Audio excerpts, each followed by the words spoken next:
Hello guys, आप देख सकते हो आपके सामने एक क्वेश्चन है। आज हम काफ़ी क्वेश्चंस करने वाले हैं डिफरेंट टॉपिक से। ठीक है, अभी फ़िलहाल अलजेब्रा के कुछ क्वेश्चंस करते हैं और फिर कैलकुलस के थोड़े करेंगे। तो यहाँ पे तुम देख सकते हो कॉम्प्लेक्स नंबर का एक क्वेश्चन है। पॉज करके खुद अटेम्प्ट करो पहले, फिर सोल्यूशन देखो। पॉज करके तुमने ट्राई कर लिया होगा। देखो सवाल क्या कह रहा है। बहुत ही सिंपल सवाल है। ठीक है, सवाल काफ़ी सिंपल है। तो सवाल क्या कह रहा है? सवाल कह रहा है एक हमें इक्वेशन गिवन है जिसके जो सोल्यूशन है वर्टिसेस हैं कॉन्वेक्स पॉलीगन के इन अ कॉम्प्लेक्स प्लेन। ठीक है, if the area of the convex polygon is 2 की power m divided by n। तो m n अगर को प्राइम है तो m प्लस n की वैल्यू बताओ। सिंपल सा सवाल है, हमें बस इसी इक्वेशन को सॉल्व करना है। देखो कैसे कर सकते हैं। इक्वेशन थोड़ी सी कॉम्प्लेक्स है। देखो यहाँ पे इक्वेशन को हम थोड़ा सा ट्रांसफॉर्म करने की कोशिश करेंगे। तो यहाँ पे इक्वेशन हमारे पास कुछ ऐसी गिवन है, 4z iota minus iota equal to 0। तो यहाँ पे बहुत ही अच्छे से दिख रहा है कि ये जो कोफिशिएंट्स है ये कोई साधारण कोफिशिएंट नहीं है, ये x प्लस 1 की पावर 4 के कोफिशिएंट्स है ना। तो यहाँ से आइडिया क्या लगा कि अगर मैं इसको एक परफेक्ट स्क्वायर बनाऊँ तो कुछ निकल सकता है ना। तो यहाँ पे मुझे सूझा क्या कि यहाँ z की पावर 4 के साथ आयोटा की पावर 4 रख देता हूँ, है ना। फिर मुझे क्या सूझा कि यहाँ पे क्यूब बना देते हैं तो यहाँ पे माइनस साइन हो जाएगा। यहाँ पे आयोटा स्क्वायर रख देते हैं तो यहाँ पे प्लस हो जाएगा और यहाँ पे तो माइनस ऑलरेडी है ही है। एंड जो इतना पोर्शन है, इतना पोर्शन एक परफेक्ट स्क्वायर की तरह दिख रहा है, लेकिन इसमें लास्ट वाली टर्म मिसिंग है। तो यहाँ पे हम लास्ट में क्या करेंगे, +1 एंड -1। ठीक है, तो यहाँ पे सिंपल सी बात है, ये किसका परफेक्ट स्क्वायर बन गया, आयोटा z -1 की पावर 4 एंड दूसरी साइड क्या बन गया, 1 प्लस आयोटा। क्लियर है बात, बहुत ही सिंपल। तो यहाँ पे हम थोड़ी स्पेस इंसर्ट करते हैं, थोड़ी सी हमें कैलकुलेशन करनी है। और तो देखो जैसे ही हम यहाँ पे मैं करता हूँ कि इस वाले पार्ट में आयोटा से डिवाइड कर दो, ठीक है ना। तो यहाँ पे क्या दिखा, z -1 बाय आयोटा, है ना। और एक चीज़ है इसमें, z आयोटा से डिवाइड भी क्यों कर रहे हो तुम, ऐसा लिख सकते हो कि नीचे आयोटा की पावर 4 है क्योंकि 1 है ना डिवाइड में। तो ये बन गया 1 प्लस आयोटा। और जो ये वाली चीज़ है ये प्लस आयोटा के बराबर होता है ना। -1 बाय आयोटा हमारा प्लस आयोटा के बराबर होता है। तो यहाँ से क्या आ गया कि z प्लस आयोटा की power 4 equal to 1 plus iota. अब तुम्हें दिख रहा होगा कि इस सिचुएशन पे आकर ये सवाल रुक जाता है, क्योंकि अब तुम अगर z को x प्लस आयोटा y डालोगे भी तब भी पावर 4 तक ले जाने पे एक बहुत ही कॉम्प्लेक्स बड़ी इक्वेशन बन जाएगी और उसको सॉल्व करना एक बहुत ही मुश्किल टास्क होगा। तो यहाँ पे क्वेश्चन स्टक हो जाता है। लेकिन तुम्हें बस यहाँ पर आइडिया चाहिए और कुछ भी नहीं, एक आइडिया लगाना है। देखो कैसे कि इसको कंपैरिजन करो, ये किस चीज़ के रिलेटेड है। तुमने ऐसी कोई चीज़ पढ़ी है क्या? हाँ, तुमने पढ़ा है कि अगर z की पावर 4 इक्वल टू 1 होता, तुमने इसके बारे में पढ़ा है ना। क्या कहते हो तुम कहते हो कि यार z की पावर 4 इक्वल टू 1 है। तो मेरे पास एक सिचुएशन क्या बनती थी कि मुझे पता था ये एक सर्कल पे लाई करेगा जिसका जो रेडियस है वो 1 है और इसमें एक स्क्वायर बनता है ना, एक स्क्वायर बनता है ऐसा, ठीक है ना। यहाँ पे भी सिचुएशन सेम है कि z की पावर 4 है ना। तो 4 पॉइंट्स तो है, स्क्वायर तो बनेगा, ठीक है। तो यहाँ पे जो सेंटर है, यहाँ पे तुम देखो z जो था वो अकेला था, यहाँ पे z प्लस आयोटा है। तो क्या मतलब हुआ कि माइनस आयोटा अब उसका सेंटर है ओरिजिन को छोड़ के, है ना। तो ज्योमेट्री कुछ ऐसी सी है कि देखो यहाँ पे जो इसका सेंटर है वो माइनस आयोटा पे है, तो माइनस आयोटा यहाँ पे हो गया, है ना। तो -1 यहाँ पे इसका सेंटर है और इससे जो रेडियस आएगा, रेडियस यहाँ पे कैसे पता लगता था, यहाँ पे कैसे पता लगता था, मॉडुलस लगा दो, z की पावर 4 इक्वल टू 1, तो z की मैग्नीट्यूड कितना आ गया 1। यहाँ पे भी सेम सिचुएशन है, तो क्या करें, z प्लस आयोटा का मैग्नीट्यूड लिया 4 इक्वल टू यहाँ पे √2 आ गया, और z प्लस आयोटा का मैग्नीट्यूड क्या आ गया 2 की पावर 1/8। इसका मतलब यहाँ पे एक सर्कल कैसा बनेगा, यहाँ पे जो सर्कल है वो बनेगा कुछ ऐसा, लेट्स से, ठीक है। अभी मैं एक रफ डायग्राम ही बना रहा हूँ, मुझे नहीं पता वो ओरिजिन के बाहर जाएगा कि नहीं, फिलहाल ऐसा कोई सर्कल बनेगा, ठीक है। और क्योंकि तुम देख सकते हो कि यहाँ पे 1 प्लस आयोटा है और यहाँ पे क्या था 1 था, तो 1 की वजह से मुझे पता लग रहा था एक तो ये एक्स एक्सिस के अराउंड आएगा इसका रूट, तो 1 प्लस आयोटा के हिसाब से मुझे बस इतना पता है ये एक टिल्टेड स्क्वायर होएगा, है ना। टिल्टेड स्क्वायर होएगा तो मैं कैसे लिख सकता हूँ कि कुछ भी ऐसी ज्योमेट्री बन जाएगी, लेट्स से मैंने कुछ ऐसी बना दी, एक स्क्वायर इसमें बना हुआ है, ठीक है ना, एक स्क्वायर बना हुआ है, क्लियर है, सेंटर -1 पे है। अभी मुझे क्या पता लगा, मुझे पता लगा इस सेंटर से, ध्यान से देखो, इस सेंटर से इसकी जो रेडियस है, ये रेडियस मुझे कितना गिवन है 2 की पावर 1/8, और मुझे पता है बाय सिमेट्री स्क्वायर में ये डिस्टेंस भी सेम होगा 2 की पावर 1/8। तो इसका मतलब मैं इसकी जो साइड लेंथ है वो आराम से लिख सकता हूँ कि ये 2 की पावर 1/8 इंटू √2 होगी, पाइथागोरस थ्योरम, क्योंकि ये राइट एंगल्ड है।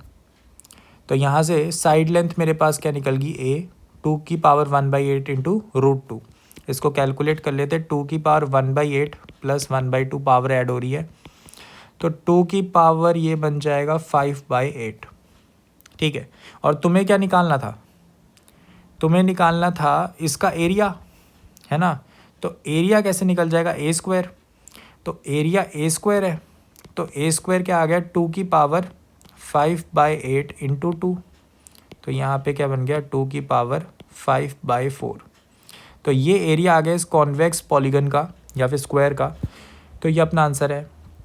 अब क्योंकि इसकी पावर जो है m/n से कंपेयर करनी थी, है ना, और दोनों को प्राइम ही है, तो m की वैल्यू 5 आ गई, n की वैल्यू 4 आ गई, तो m प्लस n जो है हमारा वो 9 हो गया, ठीक है ना, क्लियर है।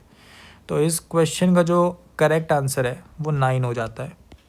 आई होप सो कि सवाल क्लियर होगा, बहुत ही सिंपल सवाल था, लेकिन इसमें इम्पॉर्टेंट बात क्या थी, कंपैरिजन करो, तुमने क्या पढ़ा है, किस हिसाब से चीज़ें हैं, है ना। तो चले अगले क्वेश्चन पे, ये रहा हमारा अगला क्वेश्चन। ये कौन सा क्वेश्चन है, ये प्रोबेबिलिटी का लग रहा है। पैराग्राफ गिवन है हमें, एक और 2 क्वेश्चन पूछे हुए हैं, बहुत ही सिंपल है। पहले सवाल को पॉज करो, पहले वीडियो पॉज करो, फिर सवाल अटेम्प्ट करो, फिर सोल्यूशन देखो। तो यहाँ पे क्या कह रहे हैं, टेलीग्राफ है, कम्युनिकेशन सिस्टम है, ट्रांसमिट कर रहा है सिग्नल को डैश और डॉट की फॉर्म में। Assume 1/3 of the dashes are change to dots and 2/5 of dots are change to dashes.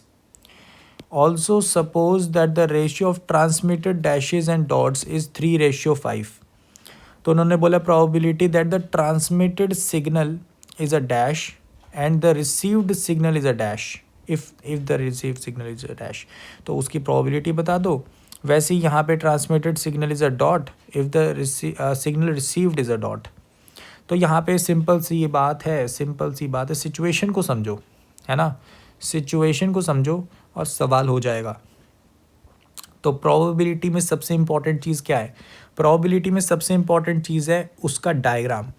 तो यहाँ पे डायग्राम बनाने की कोशिश करते हैं कि सिचुएशन क्या थी, ठीक है। तो यहाँ पे डायग्राम कैसे बनेगा कि देखो, सबसे पहले तो मेरे पास टोटल मान लो x नंबर ऑफ सिग्नल्स थे जो कि जाने थे, है ना। तो यहाँ पे डायग्राम मैं नीचे बना लेता हूँ, या फिर हाँ नीचे।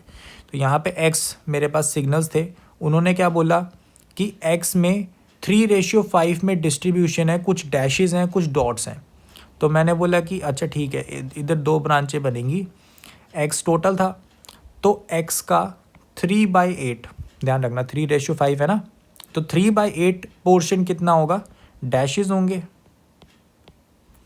और 5/8 जो बचा हुआ पोर्शन है वो हमारे पास क्या आ गया, डॉट्स आ गए, क्लियर है। और ये ट्रांसमिटेड सिग्नल है, ठीक है, तो ये अभी कौन सी साइड पे है, सेंटर साइड पे है, ठीक है।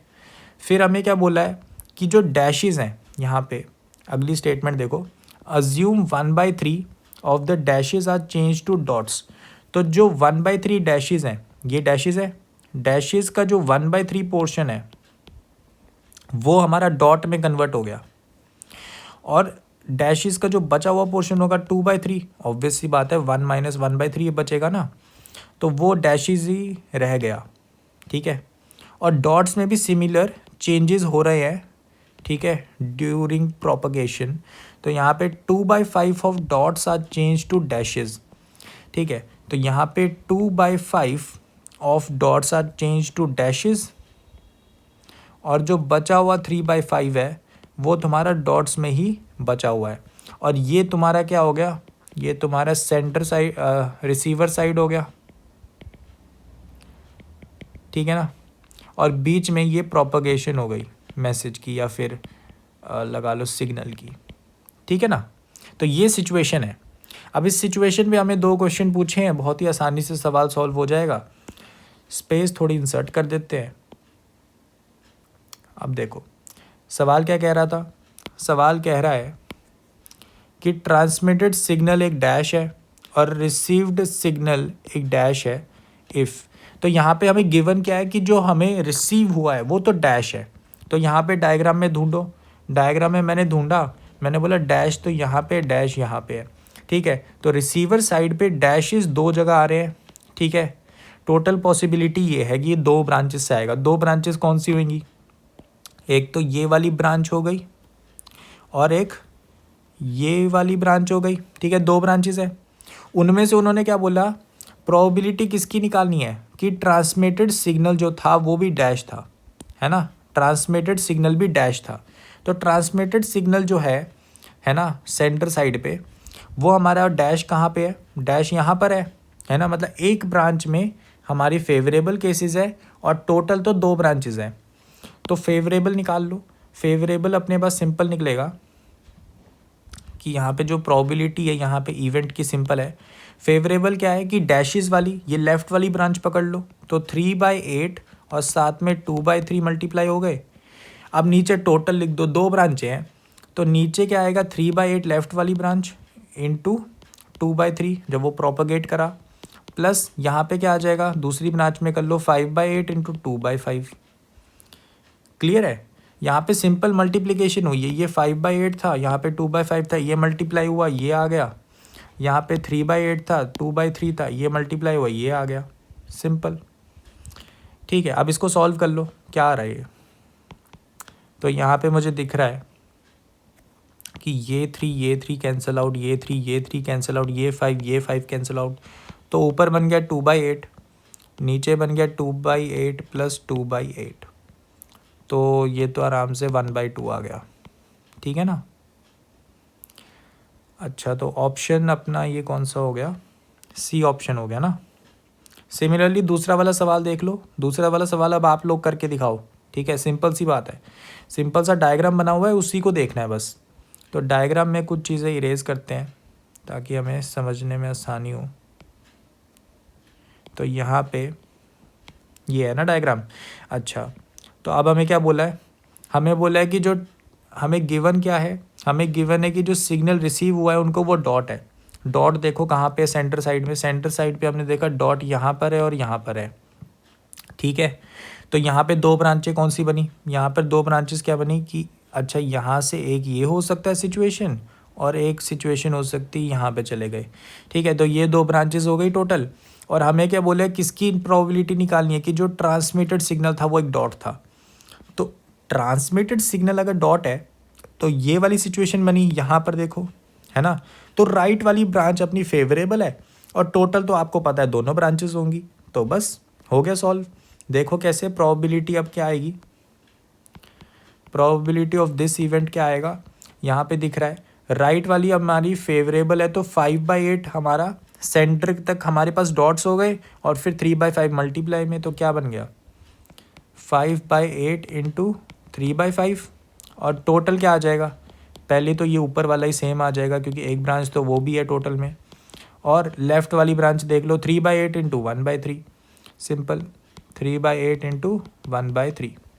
तो यहाँ कैंसलेशन दिख रही है मुझे, यहाँ पे 5 कैंसिल आउट हुआ, यहाँ पे 3 तो क्या बन गया, यहाँ पे बना 3/8 डिवाइडेड बाय 3/8 प्लस 1/8। तो यहाँ पे मुझे दिख रहा है कि ये आ गया 3/4। तो 3/4 हमारा करेक्ट आंसर है।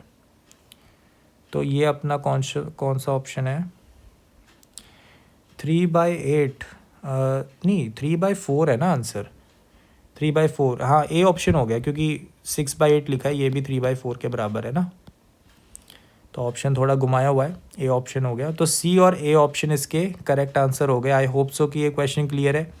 प्रोबेबिलिटी में मोस्टली क्या होता है, सिचुएशन अगर ऐसी कभी भी आ जाए तो उसमें डायग्राम बनाओ, जैसे मैंने आपके लिए बना रखा है, बिल्कुल ही क्लियर है। इससे बिल्कुल क्लैरिटी मिल जाती है कौन सी ब्रांच से क्या हो रहा है, और फिर सवाल बहुत ही आसानी से सॉल्व हो जाएगा।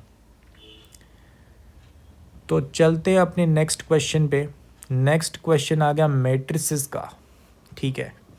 तो मैट्रिसेस का सवाल है, लेट्स सी आप लोग कैसे सॉल्व करते हो इसको। बहुत ही आसान क्वेश्चन है, और मैट्रिसेस की जो इक्वेशंस पे क्वेश्चन होते हैं वो जनरली इंटरेस्टिंग होते हैं, क्योंकि या तो नंबर ऑफ मैट्रिसेस काउंट करने वाला सवाल आ जाता है जनरली, या फिर ऐसे सवाल आ जाएंगे, है ना।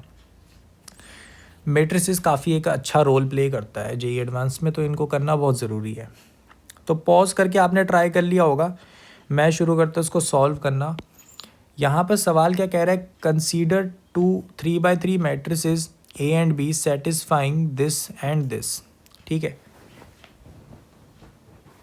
तो मुझे यहाँ पर क्या गिवन है, 2 इक्वेशंस गिवन है, और हमें बोला है सी ट्रांसपोज, ठीक है। ये ट्रांसपोज ऑफ अ मैट्रिक्स को रिप्रेजेंट कर रहा है ये सिंबल, तो ठीक है, ये चीज़ तो पता है हमें। हमें क्या बोला है, हमें 3 क्वेश्चन पूछे हुए हैं।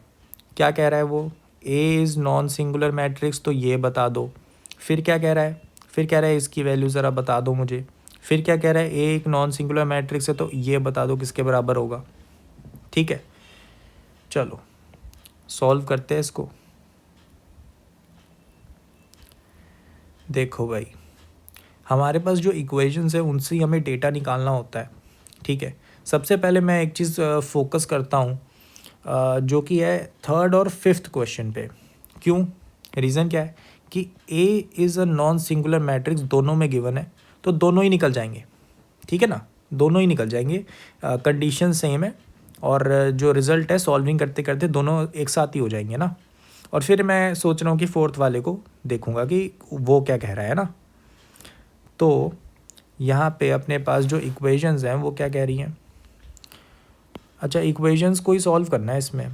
चलो फिर यहाँ पे अपने पास क्या है, ए प्लस, यहाँ पे ना मैं दूसरी साइड ले जाता हूँ ना, A plus B transpose equal to adjoint of B, और दूसरी इक्वेशन को देखो, B plus A transpose equal to adjoint of A. ये है दोनों इक्वेशंस। तो यहाँ से मुझे दिख रहा है कि अगर इक्वेशन 1 में मैं ट्रांसपोज ले लूँ दोनों साइड, या फिर इक्वेशन 2 में ले लो, तो इक्वेशन 2 क्या बन रही है, बी ट्रांसपोज प्लस ए, है ना, क्योंकि ए ट्रांसपोज का ट्रांसपोज ए ही बन जाएगा। तो यहाँ पे एडजॉइंट ऑफ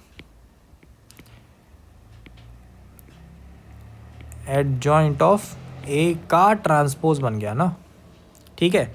और तुम ये देखोगे इक्वेशन 1 से लेफ्ट हैंड साइड बैलेंस हो गई, तो यहाँ से तुम्हें पता लगा कि भाई देखो जो एडजॉइंट ऑफ बी है ना, वो एडजॉइंट ऑफ ए के ट्रांसपोज के बराबर है। बढ़िया बात है ना, ठीक है बात। अब यहाँ पे डिटर्मिनेंट ले लो, तो यहाँ पे मैं थोड़ी स्पेस इंसर्ट करता हूँ, थोड़ी सॉल्विंग लंबी हो सकती है इस सवाल में। तो यहाँ पे डिटर्मिनेंट लिया दोनों साइड, तो यहाँ पे क्या बनेगा, एडजॉइंट ऑफ बी का डिटर्मिनेंट, तो बी के डिटर्मिनेंट का स्क्वायर, क्योंकि ऑर्डर 3 है, और यहाँ पे भी ए के डिटर्मिनेंट का स्क्वायर बन जाएगा, ठीक है।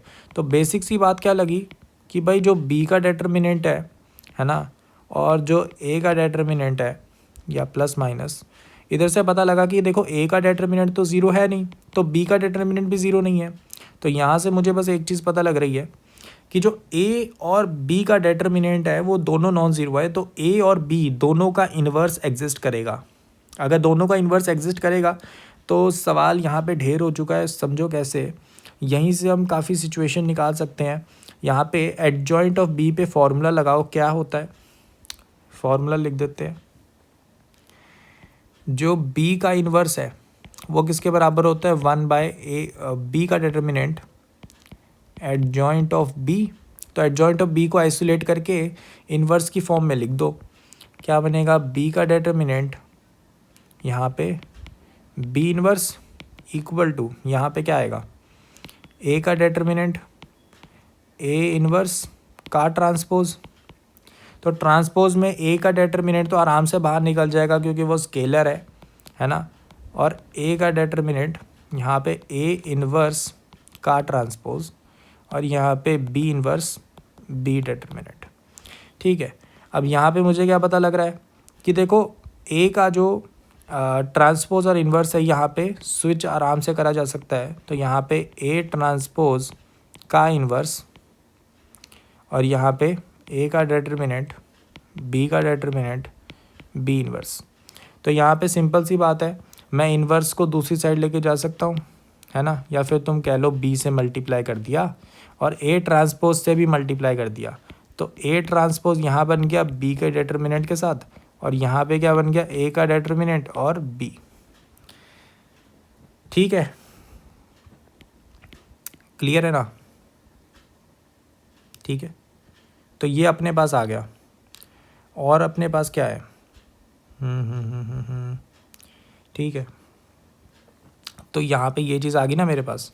अब मैं क्या कह सकता हूँ, यहाँ पे मैं कह सकता हूँ, इधर से मुझे क्या पता लग रहा है कि B या तो A ट्रांसपोज के बराबर है और B या तो माइनस A ट्रांसपोज के बराबर है, क्योंकि A और B प्लस माइनस में है। ये देखो मैंने निकाल रखा है पहले, ठीक है ना।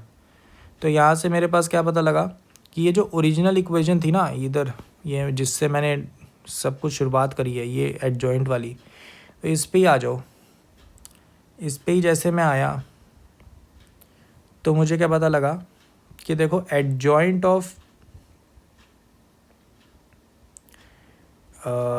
नहीं, ओरिजिनल में डालते हैं ना, इक्वेशन 1 में डालते हैं। इक्वेशन 1 को देखो, इक्वेशन 1 जो है ना ये वाली, इस इक्वेशन 1 में ऐसा करो, ए को भी ना बी की टर्म्स में ले आओ। तो अगर ए जो है, ए की वैल्यू निकालूंगा तो ए यहाँ पर बी ट्रांसपोज आएगा और यहाँ पे हो सकता है ए जो है माइनस बी ट्रांसपोज हो। क्लियर है। तो यहाँ पे सिंपल सी बात है, इक्वेशन 1 क्या बन जाएगी, इक्वेशन 1 बन जाएगी, या तो हो सकता है ये बी ट्रांसपोज ही बन जाए, है ना। अगर ये बी ट्रांसपोज बन गया, ठीक है, तो twice B transpose equal to adjoint of B आ जाएगा।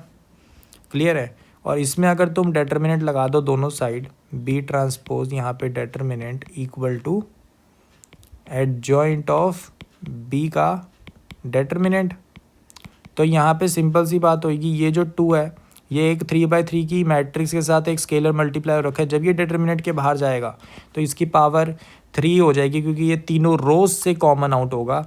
तो 2 क्यूब, यहाँ पे ध्यान रखना, ये अगला स्टेप है, 2 क्यूब बी के ट्रांसपोज का डिटर्मिनेंट इक्वल टू, या फिर इसको बी का डिटर्मिनेंट भी लिख सकते हैं सीधा, और बी के डिटर्मिनेंट का स्क्वायर, है ना, क्योंकि एडजॉइंट की आपको प्रॉपर्टी याद होगी ये कि ऑर्डर -1 होता है पावर ना। तो b का डिटर्मिनेंट क्योंकि 0 नहीं है तो b के डिटर्मिनेंट की वैल्यू 8 निकल गई। अच्छा, अगर दूसरा केस देखोगे ना तो उसमें एक कॉन्ट्रडिक्शन आएगा। देखो कैसे, अगर मान लो हम ये लेते कि a जो है वो माइनस बी ट्रांसपोज है, तो इसका मतलब क्या होता, देखो ऊपर ये पहली इक्वेशन में ही डाला तो ये क्या बना, लेफ्ट हैंड साइड 0 बन गई। ध्यान से देखो, a प्लस बी ट्रांसपोज है ना, तो a की वैल्यू माइनस बी ट्रांसपोज, तो यहाँ से मेरे पास एडजॉइंट ऑफ b की वैल्यू 0 निकल गई। ठीक है ना। तो इधर से मेरे पास b का जो डेटर्मिनेंट है वो 0 निकलेगा, जो कि गलत बात है, गलत बात है। मैंने पहले ही प्रूफ कर दिया कि वो नॉन ज़ीरो है। तो ये कॉन्ट्रडिक्शन है। तो यहाँ पे ये वाला केस तो वैसे ही रिजेक्ट हो जाता है, ठीक है। ये हमारे पास एक फ्रूटफुल रिजल्ट मिल गया। तो मेरे पास बी के डिटर्मिनेंट की वैल्यू भी निकल चुकी है और यही मेरे किसके बराबर है, ए के डिटर्मिनेंट के। तो सवाल क्या पूछ रहा था, सवाल पूछ रहा था ए का डिटर्मिनेंट का स्क्वायर प्लस बी के डिटर्मिनेंट का स्क्वायर बता दो। बी के डिटर्मिनेंट का स्क्वायर क्या बनेगा, 8 स्क्वायर, और यहाँ पे 8 स्क्वायर, तो कितना आ गया ये 128। क्लियर है ना, डी ऑप्शन हो गया करेक्ट।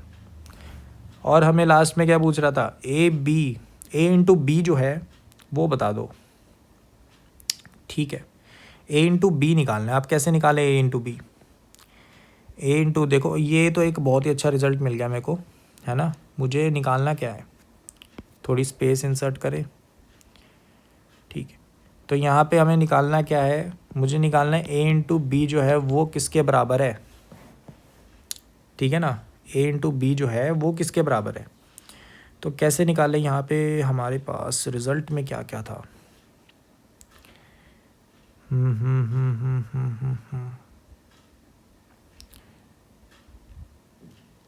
तो ये मुझे दिख रहा है इक्वेशन 1 से ही कुछ होगा। इक्वेशन 1 को लिखता हूँ मैं। इक्वेशन 1 थी A plus B transpose equal to adjoint of B, है ना। इससे ही निकाल लूँगा मैं, देखो कैसे। ए को बी ट्रांसपोज भरा था हमने, ये बन गया था adjoint of B. Adjoint of B को मैं क्या लिख सकता हूँ कि ये बी का डिटर्मिनेंट इंटू बी इनवर्स है ना, क्योंकि बी का डिटर्मिनेंट नॉन ज़ीरो है। तो इसका मतलब क्या आ गया कि जो बी इनवर्स है वो मेरा एक्चुअली 2 डिवाइडेड बाय बी का जो मॉडुलस है ना, बी का या डिटर्मिनेंट इंटू बी ट्रांसपोज है। और अगर मैं क्या करूँ, बी से पोस्ट मल्टीप्लाई करूँ दोनों साइड, तो ये चीज़ मेरी आइडेंटिटी बन गई। और मुझे एक चीज़ पता है कि बी ट्रांसपोज मेरा किसके बराबर है, ए के, है ना। तो इन सब बातों को जोड़ा जाए तो पता लगा ए बी मल्टीप्लाई में 2 बाई बी का डिटर्मिनेंट इक्वल टू आइडेंटिटी आ गया। तो यहाँ से मेरे पास क्या निकल गया कि ए बी जो है वो मेरे पास बी का determinant divided by 2 into identity. B के डिटर्मिनेंट की वैल्यू 8 निकल गई थी, तो यहाँ पे 4i आ गया। तो देख लो भाई, यहाँ पे 4i आ चुका है। तो देखो कौन सा ऑप्शन सही है, लास्ट वाला, ठीक है। चौथा जो क्वेश्चन है, चौथा क्वेश्चन क्या कह रहा है, चौथा क्वेश्चन बेसिकली कह रहा है कि मुझे एडजॉइंट ऑफ 2 बी इनवर्स, ठीक है। यहाँ पे ध्यान रखना, अभी तक जितनी भी सॉल्विंग करी हमने उनमें हमने क्या माना था कि ए नॉन सिंगुलर है। ए नॉन सिंगुलर मतलब बी भी नॉन सिंगुलर, है ना। लेकिन ऐसा यहाँ पर कुछ नहीं कहा। लेकिन अगर तुम ऑब्जर्व करोगे बी इनवर्स पूछा हुआ है, बी इनवर्स पूछा हुआ है, अगर उसने इस सिंबल का यहाँ पर यूज़ करा है तो इसका मतलब बी इनवर्स एग्जिस्ट कर रहा होगा। तो इसका मतलब बी का डिटर्मिनेंट क्या है, नॉन ज़ीरो। और सिमिलरली क्योंकि बी का डिटर्मिनेंट ए के डिटर्मिनेंट के बराबर आ रहा है तो ए का डिटर्मिनेंट भी नॉन ज़ीरो। तो इसका मतलब जितनी भी कैलकुलेशन हमने करी है वो क्वेश्चन नंबर 4 पे भी अप्लाई होती है। तो सिंपल सी बात है, इसमें सिंपल सॉल्विंग हो जाएगी। देखो कैसे सिंपल सॉल्विंग है इसकी, तो कि देखो हमें क्या निकालना है, एडजॉइंट ऑफ, इसको इरेज कर देते हैं। हमें निकालना क्या है, एडजॉइंट ऑफ 2 बी इनवर्स का डिटर्मिनेंट। एडजॉइंट है और ये वाली जो मैट्रिक्स है ये 3/3 की ऑर्डर की ही होगी, ठीक है, ठीक है। क्योंकि बी इनवर्स जो बनेगा वो भी 3/3 का होगा, स्केलर मल्टीप्लाई करोगे 3/3 की रहेगी। तो यहाँ पे ये 2 बी इनवर्स के डिटर्मिनेंट का स्क्वायर हो जाएगा, क्योंकि ऑर्डर -1 होता है, 3 - 1 2 आ गया।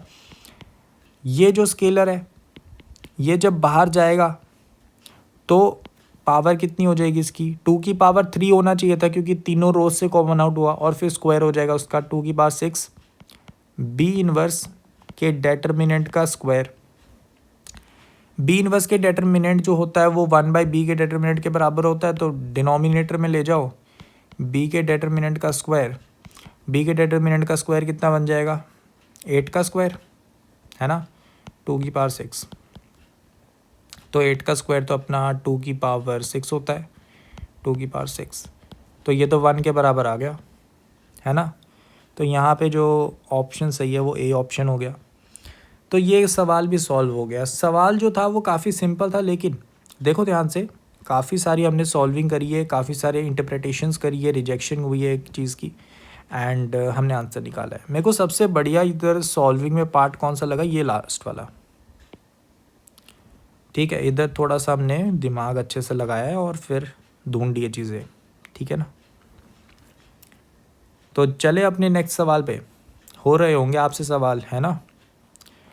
अच्छा देखो ये सवाल देखो, थोड़ा सा टेढ़ा सवाल है लेकिन ओरिएंटेशन में टेढ़ा है, वैसे तो बहुत ही सीधा सवाल है ये। देखो सवाल क्या कह रहा है, लेट एक्स एक सेट गिवन है, ए भी एक सेट है, हमें बोला n be the number of 4। यहाँ पे ये ध्यान रखना, ये जो लिखा है ना ये 4 है। ठीक है, हमें बोला 4 element subsets of Y of X. ठीक है, मतलब सबसेट वाई है, हम बना रहे एक्स से, और उसमें जो 10 है वो पहले ही पड़ा हुआ है, 10 पड़ा हुआ है पहले, तो 4 में से एक तो वैसे ही पड़ा हुआ है। हमें बोला इंटरसेक्शन जो वाई एंड ए का है वो नॉन एम्प्टी होना चाहिए। ठीक है, मतलब नॉन एम्प्टी का मतलब क्या हुआ कि एटलीस्ट एक एलिमेंट होना चाहिए, है ना, ए का एक एटलीस्ट एक एलिमेंट होना चाहिए। Then find the value of this. तो ठीक है भाई, सवाल काफ़ी सिंपल है, समझने की देर है बस। देखो ध्यान से, यहाँ पे क्या पता लग रहा है कि जो x वाला सेट है और a वाला सेट है, हमें एक चीज़ तो पता है कि ये जो y मेरा बनेगा इन जनरल, उसमें 10 तो पहले ही पड़ा है ना, और 3 एलिमेंट्स की जगह खाली पड़ी है। अब मैं क्या करूँगा, क्योंकि इन्होंने बोला है नॉन एम्प्टी, तो हम क्या कह सकते हैं, अगर मुझे n जो है वो निकालना है जो कि नॉन एम्प्टी वाला केस है, कि जो इसकी इंटरसेक्शन है ए के साथ वो नॉन एम्प्टी हो, तो मैं क्या कह सकता हूँ, मैं कह सकता हूँ कि यार जो टोटल है ना, टोटल निकलेगा, ध्यान रखना 10 पड़ा हुआ है। ठीक है, 10 फिक्स्ड है, फिर मैं वो कंडीशन देख रहा हूँ, ध्यान से सिर्फ 3 ही वेकेंट यहाँ पर जगहें हैं। टोटल यहाँ पर 2 की पावर n मत लिख देना। ठीक है, जो तुम सोच रहे हो कि एक एक एलिमेंट आ सकता है नहीं आ सकता, उस हिसाब से सबसेट्स देखने लग जाओ या कुछ भी ऐसा। यहाँ पे ध्यान रखना 10 फिक्स हो रखा है। ठीक है, 3 जगह खाली है, तो उन पे मैं, इन तीनों जगहों पे मैं कंडीशन लगा रहा हूँ कि ये नॉन एम्प्टी होने चाहिए। इनका इंटरसेक्शन, ये जो दूसरी लाइन है ना, इसके साथ कॉम्प्लीमेंट ले रहा हूँ इस सिचुएशन के साथ। तो यहाँ पे नॉन एम्प्टी चाहिए मुझे इंटरसेक्शन, तो मैं टोटल जो देखूँगा, टोटल में से माइनस कर दूँ एम्प्टी वाले केसेस, तो टोटल क्या बनेगा, टोटल का मतलब यहाँ पर ये है कि मेरे पास कोई रिस्ट्रिक्शन नहीं है ना, कि ए के साथ उसका इंटरसेक्शन क्या हो। तो इसका मतलब हुआ कि 10 तो पहले फिक्स हो रखा था, ये जो बचे कुछ 9 एलिमेंट्स हैं, इनमें से कोई भी 3 यहाँ पर आ सकते हैं, है ना, कोई भी 3 आ सकते हैं। तो सिंपल सी यहाँ पे जो टोटल है, टोटल तो अपना क्या बन जाएगा कि 9 एलिमेंट्स हैं, उनमें से 3 चूज़ कर लिए। ठीक है, फिर माइनस एम्प्टी क्या आएगा, एम्प्टी में क्या होगा कि मैं कहूँगा कि ये जो ए वाले एलिमेंट्स है, ये 4 एलिमेंट्स हैं, तो ये कौन सा सेक्शन हो गए, ये पहले 4 एलिमेंट्स हो गए, इनको छोड़ के, है ना, कोई भी एलिमेंट लेने, और 10 तो पहले ही आ चुका है, तो ये 5 एलिमेंट बच गए। तो इन पाँचों में से कोई भी 3 चूज़ करके उनमें भर दूँ, तो इसका क्या आ गया 5C3। ठीक है ना, तो ये अपने पास आ गया अपना आंसर, सिंपल। तो यहाँ पे 9 into 8 into 7 minus 5 into 4 into 3 divided by 6 बन गया। ठीक है ना, क्लियर है। तो यहाँ पे इसको ज़रा कैलकुलेट करें, कैसे करेंगे कैलकुलेट, बहुत ही सिंपल है। ये जो चीज़ है ये अपना कितना बन गया, या फिर कैंसलिंग कर देना 6 से, तो यहाँ पे मुझे दिख रहा है अगर 6 को मैं काटता हूँ, यहाँ पे एक 3 कटेगा, यहाँ पे 2 कटेगा, और यहाँ पे अगर 6 से काटता हूँ, यहाँ पे 3 कटेगा और यहाँ पे 4 कटेगा। ठीक है, यहाँ पे 2 कटेगा ना, तो ऊपर क्या बच गया 28 इंटू 3 माइनस 10। ठीक है, तो ये अपना कितना आ गया, 3 से मल्टीप्लाई करा 4, 2 ऊपर गया 6, 84 माइनस 10, ये अपना 74 आ गया। तो ये अपने n की वैल्यू आ गई। ठीक है ना, n की वैल्यू आ गई। हमें क्या पूछा था, n-4 डिवाइडेड बाई 10, तो 74 - 4 डिवाइडेड बाई 10, तो इसका आंसर क्या आ गया, 7 आ गया। तो 7 इस क्वेश्चन का correct answer. I hope so कि तुम लोग कर पाए होगे। बहुत ही सिंपल है, कॉम्प्लीमेंट यहाँ पे अप्लाई करना है, लेकिन 10 पहले ही भरा हुआ है। यहाँ पे यही इंपॉर्टेंट बात है कि जो 10 है वो ऑलरेडी इंक्लूडेड है, और जो नॉन एम्प्टी यहाँ पे कॉम्प्लीमेंट वाली सिचुएशन लग रही है, कॉम्प्लीमेंट वाली जो ये सिचुएशन हम क्रिएट कर रहे हैं, इसको हम सिर्फ दूसरी वाली सिचुएशन के लिए कर रहे हैं कि जो इंटरसेक्शन है उस पर हम कॉम्प्लीमेंट वाला लगा रहे हैं, और बाकी सब हम फिक्स कर चुके हैं। ठीक है ना। तो आई होप सो कि ये क्वेश्चन क्लियर होगा। लो भाई, अब कौन सा क्वेश्चन है ये, ट्रिग्नोमेट्री का रिलेटेड लग रहा है वैसे तो। चलो सवाल को सॉल्व करो, पॉज करके ट्राई करना। देखो वैसे तो मुझे दिख रहा है कि अगर हम इसको डिफरेंशिएशन से रिलेट करें तो तब भी हो जाएगा ये, है ना। लेकिन मैं सोच रहा हूँ इसको थोड़ा अभी सॉल्विंग के वक्त अतरंगी तरीके से करा जाए। ऐसा करो कि यहाँ पे जो कोफिशिएंट्स है ना, यहाँ पे 2 है, 3 है, 4 है, इसको खोल के लिखो पूरा। तो यहाँ पे मैं ग्रुपिंग कर सकता हूँ। ग्रुपिंग कैसी होएगी कि tan x है, ठीक है ना, tan x है, फिर साथ में tan x का स्क्वायर है, फिर tan x का क्यूब है, ठीक है, and so on till infinity.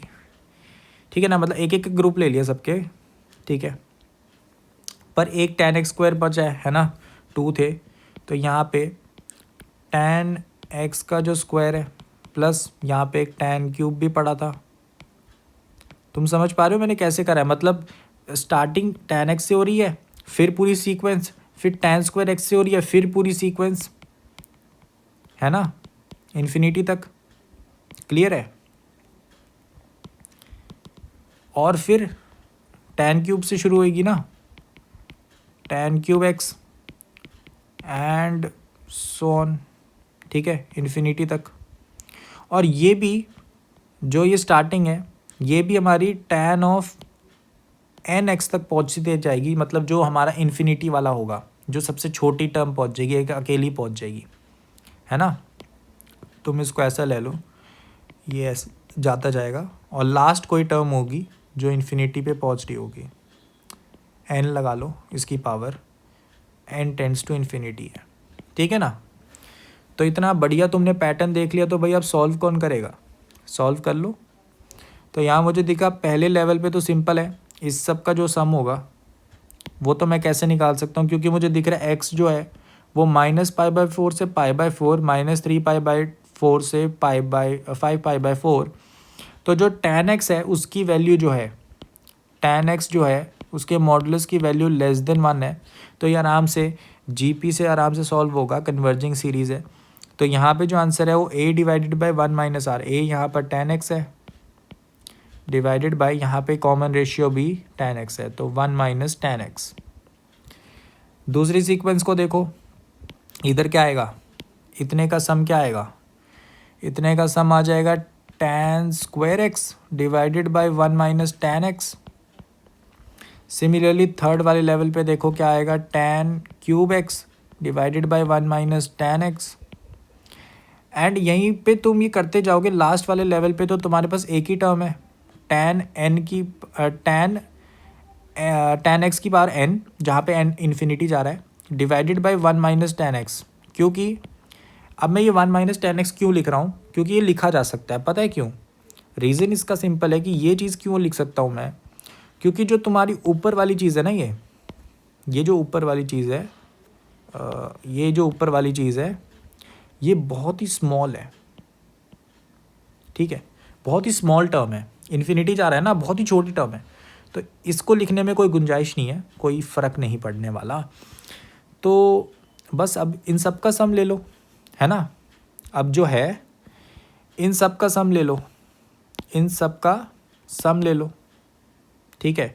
तो यहाँ पे तुम देख पा रहे होगे 1 divided by 1 - tan of x, ये कॉमन आउट हो गया सब में से ना, और बची कौन सी सीक्वेंस कौन सी बची, tan x plus tan square x, plus tan cube x, and ऐसे ही करते करते लास्ट में वो देखो ये जो n वाली जा रही थी लास्ट में, ये भी तो इन्फिनिटी जा रही है ना, इन्फिनिटी तक जाएगा, तो ये भी इन्फिनिटी तक जाएगा, ठीक है ना।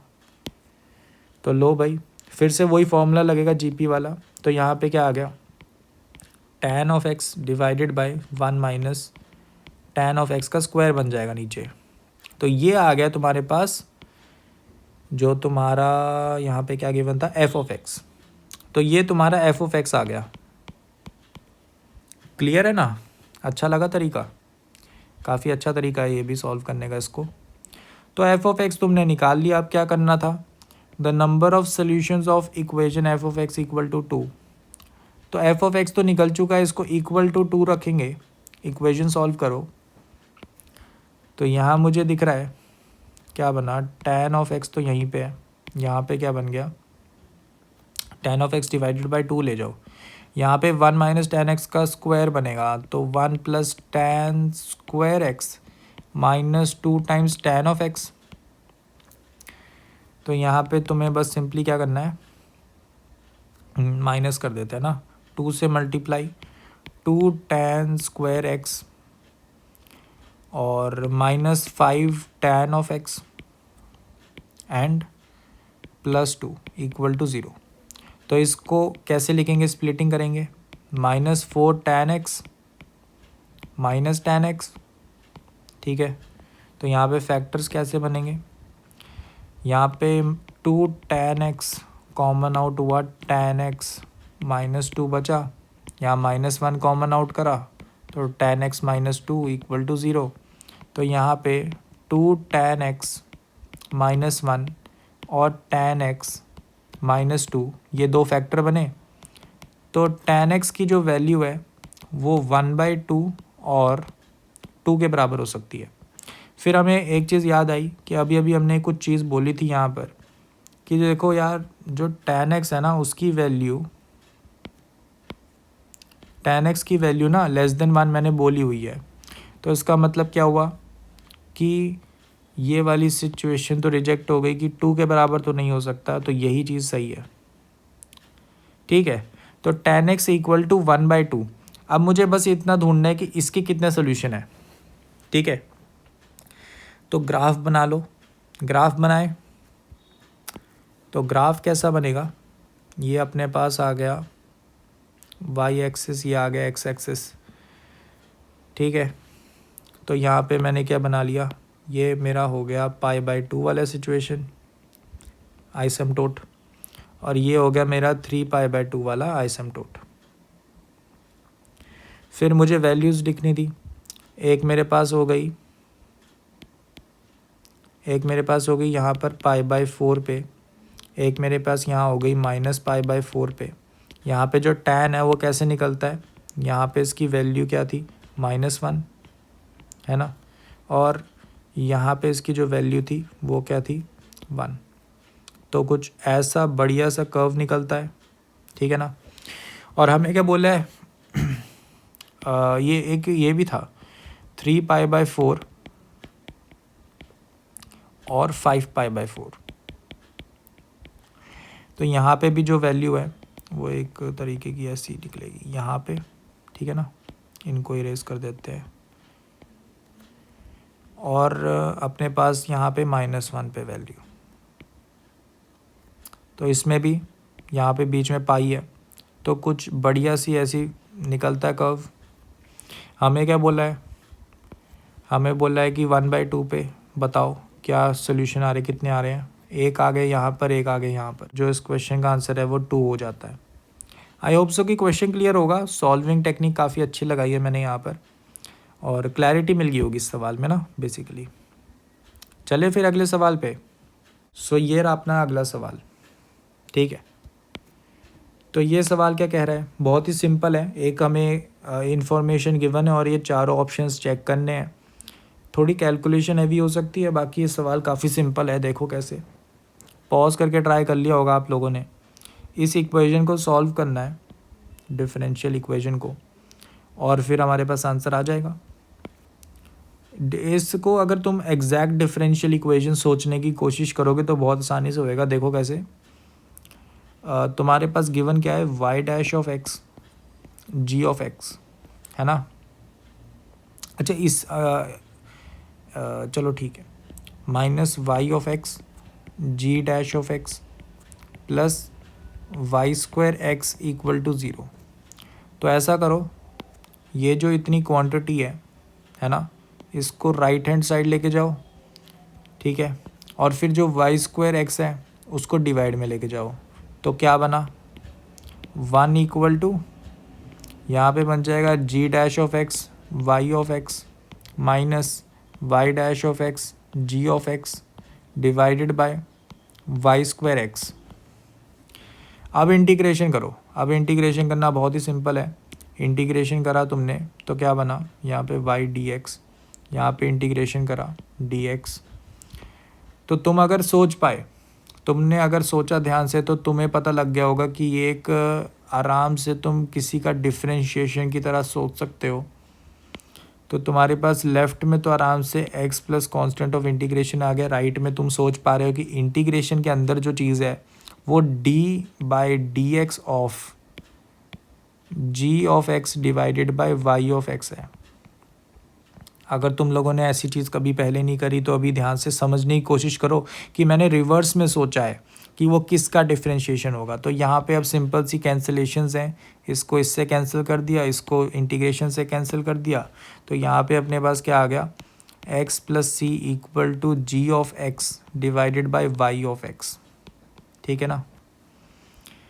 फिर मुझे क्वेश्चन में क्या गिवन था, क्वेश्चन में मुझे गिवन था कि y ऑफ 1 इक्वल टू 1 है और g ऑफ 1 इक्वल टू 0 है। तो यहाँ पे x की वैल्यू 1 डाल दो।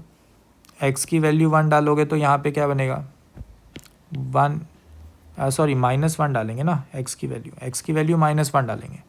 तो x की वैल्यू -1 डाला, -1 plus C equal to G of -1 divided by Y of -1। G of -1 की वैल्यू 0 है, इसकी वैल्यू 1 है। तो यहाँ से c की वैल्यू जो है वो 1 निकल गई। तो इधर से मेरे पास फंक्शंस कैसे आए कि g of x divided by y of x equal to x plus 1 है। तो अब जो हमें पूछा है इसने वो सब चीज़ें हमें करनी है, ठीक है ना। क्या पूछ रहा है हमें इसने पूछा है a और b में इंटीग्रेशन पूछ रहा है कुछ, ठीक है ना। और हमें क्या पूछा है, number of solutions of equation. तो ये काफ़ी आसान लग रहा है, और number of terms in the expansion of. तो ज़रा देख लेते हैं। तो यहाँ पे सी और डी ऑप्शंस बहुत ही आसानी से चेक हो रहे हैं, तो उनको ज़रा कर लेते हैं। यहाँ पे थोड़ी स्पेस इंसर्ट करते हैं अगले सवाल से पहले, ठीक। तो यहाँ पे सी और डी ऑप्शंस को बहुत ही आसानी से देखो। G of -x divided by Y of -x, वो अपने पास क्या आ जाएगा, 1 - x, है ना। ये जो ओरिजिनल हमने निकाली इक्वेशन, इसमें x की जगह -x डाल दो, बन गया। इसको बराबर रखना है ln ऑफ x, और हमें बताना है कितने रूट हैं, है ना। तो सिंपल सी बात है, ग्राफ बनाओ। ln ऑफ x का ग्राफ कुछ ऐसे बन गया, 1 - x का ग्राफ कुछ ऐसे बन गया, ठीक है। तो यहाँ पे हो सकता है कि मैंने थोड़ा अच्छे से नहीं बनाया। जब x की वैल्यू 1 है तो दोनों 0 बनते हैं, तो कुछ ऐसा सा ग्राफ होगा, ठीक है। ये इसका दोनों का सोल्यूशन 1 पे आ रहा है। तो एक ही सोल्यूशन है दोनों का, नंबर ऑफ़ सोल्यूशन कितने, एक ही सोल्यूशन है। तो यहाँ पे सी ऑप्शन सही है। हमें क्या बोला, number of terms in the expansion of this. तो यहाँ पे क्या आ गया, ये सिचुएशन क्या है, ये अपने पास बोल रहा है x प्लस 1 की पावर n। तो इसकी जो, जब तुम एक्सपेंशन करते हो तो कितनी टर्म्स आती हैं, n प्लस 1 ही आती हैं। तो यहाँ पे तो बोल रहे हैं n² प्लस n प्लस 1 आनी चाहिए, गलत बात है, ठीक है। फिर हमें ये दो इंटेग्रल वाली चीज़ें रह गई। दोनों इंटेग्रल को ऑब्जर्व करो, दोनों सेम ही है ना। तो एक इंटेग्रल सॉल्व कर लो, है ना। तो देख लेते हैं कौन सा आ रहा है कौन सा नहीं आ रहा है। तो यहाँ पर इंटीग्रेशन सॉल्व करनी है, थोड़ी स्पेस बना लेते हैं, ठीक। इंटीग्रेशन क्या है, इंटीग्रेशन में भी तुम देखोगे ना, तो g of x divided by Y of x, यहाँ पे x प्लस 1 आ जाएगा और यहाँ पे भी x प्लस 1 आ जाएगा। तो सेम ही बन रहा है यहाँ पे भी काफ़ी कुछ। तो इंटीग्रेशन क्या है, इंटीग्रेशन 1 से 2, यहाँ पे x प्लस 1 आ जाएगा ऊपर, यहाँ पे एक्स स्क्वायर है, यहाँ पे इसके अंदर है एक्स स्क्वायर प्लस 1 का स्क्वायर, ठीक है, और हमें डी एक्स गिवन है, ठीक है। ये इंटीग्रेशन सॉल्व करनी आती है सबको? कुछ भी नहीं है, कुछ भी नहीं है, लिटरली कुछ भी नहीं है। यहाँ से इस स्क्वायर रूट के अंदर से एक्स को कॉमन आउट करके बाहर ले जाओ, ठीक है, एक्स स्क्वायर को, सॉरी। तो यहाँ पे क्या बनेगा, यहाँ पे बन जाएगा एक्स प्लस 1, नीचे क्या आ गया एक्स क्यूब, यहाँ पे अंदर क्या बन गया 1 प्लस 1 बाई एक्स का स्क्वायर डी एक्स, ठीक है, इंटीग्रेशन 1 से 2। क्लियर है बात? अब ये जो एक्स क्यूब है इसको न्यूमरेटर से रिलेट कर दो, क्या बनेगा 1 प्लस 1 बाई एक्स ऊपर भी बन गया, साथ में 1 बाई एक्स स्क्वायर भी बन गया, और साथ में डी एक्स है divided by 1 plus 1 by x का स्क्वायर रूट, इंटीग्रेशन 1 से 2। अब सिंपल सी बात है, इसको क्या डाल दो, इसको t डाल दो, ठीक है। तो हम इसको t डाल देंगे, ठीक है, तो हम इसको t डाल देते हैं। तो यहाँ पे हम इसको t डालेंगे तो dt क्या आ जाएगा, dt आ जाएगा हमारे पास 2 टाइम्स 1 प्लस 1 बाई टी, यहाँ पे 1 बाई टी का differentiation minus 1 by T square D T, ठीक है ना। यहाँ पे सॉरी x आएगा, x, ठीक है। तो अब यहाँ पे दिख रहा है कि न्यूमरेटर में ज़्यादातर चीज़ें हैं, बस न्यूमरेटर में -2 नहीं है, तो यहाँ पे माइनस साइन लगा देते हैं, यहाँ पे 2 लगा देते हैं, और -1/2 बाहर रख देते हैं, तो यहाँ पे परफेक्ट इंटीग्रल बन जाएगा। तो इंटीग्रेशन क्या बन गई -1/2, और अपने पास क्या आ गया, इंटीग्रेशन है यहाँ पे 1/√t है dt। तो अब इसका इंटीग्रेशन करना है, इस 2 को अंदर ले जाओ, है ना, -1 बाहर ही है, तो यहाँ पे -1 के साथ यहाँ पे क्या बन गया √t, और इसकी कुछ लिमिट्स आएंगी। लिमिट्स हम कैलकुलेट कर सकते हैं बहुत आसानी से। जब x की वैल्यू 1 है तो यहाँ पे t की वैल्यू क्या आएगी 1 प्लस 1 स्क्वायर, तो ये तो 5 आ रही है ना। तो जब x की वैल्यू 1 थी तो t की वैल्यू 5 आ रही है, तो यहाँ पे 5 आ गया, और जब लोअर लिमिट 5 आ गई ना, और जो अपर लिमिट आएगी वो कैसे आएगी, जब x की वैल्यू 2 रखूँगा, x की वैल्यू 2 रखो, x की वैल्यू 2 रखूँगा तो क्या बनेगा कुछ ऐसा। तो यहाँ पे क्या बन गया 1 प्लस 3/2 का स्क्वायर, तो यहाँ पे 9/4 प्लस 1, तो ये 13/4 बन गया, ठीक है ना। तो अपर लिमिट 13/4 आ गई, 13/4, ठीक है। तो अब बताओ यहाँ पे अपने पास क्या आ जाएगा, यहाँ पे लिमिट्स उल्टी कर लो, या फिर जब कैलकुलेशन करोगे माइनस साइन अपने आप एडजस्ट होएगा। तो √5 माइनस स्क्वायर रूट ऑफ 13/4, ये अपने पास आंसर आना चाहिए। तो यहाँ पे इसको सिंप्लीफाई करेंगे तो नीचे तो क्या आ गया √2, यहाँ पे 2 टाइम्स 5 माइनस √13, ये अपने पास आ गया आंसर। ऑप्शंस देख लो, तो यहाँ मुझे दिख रहा है डिनोमिनेटर में रूट लेकर जा रखे, तो हमें करनी पड़ेगी फैक्टराइजेशन। तो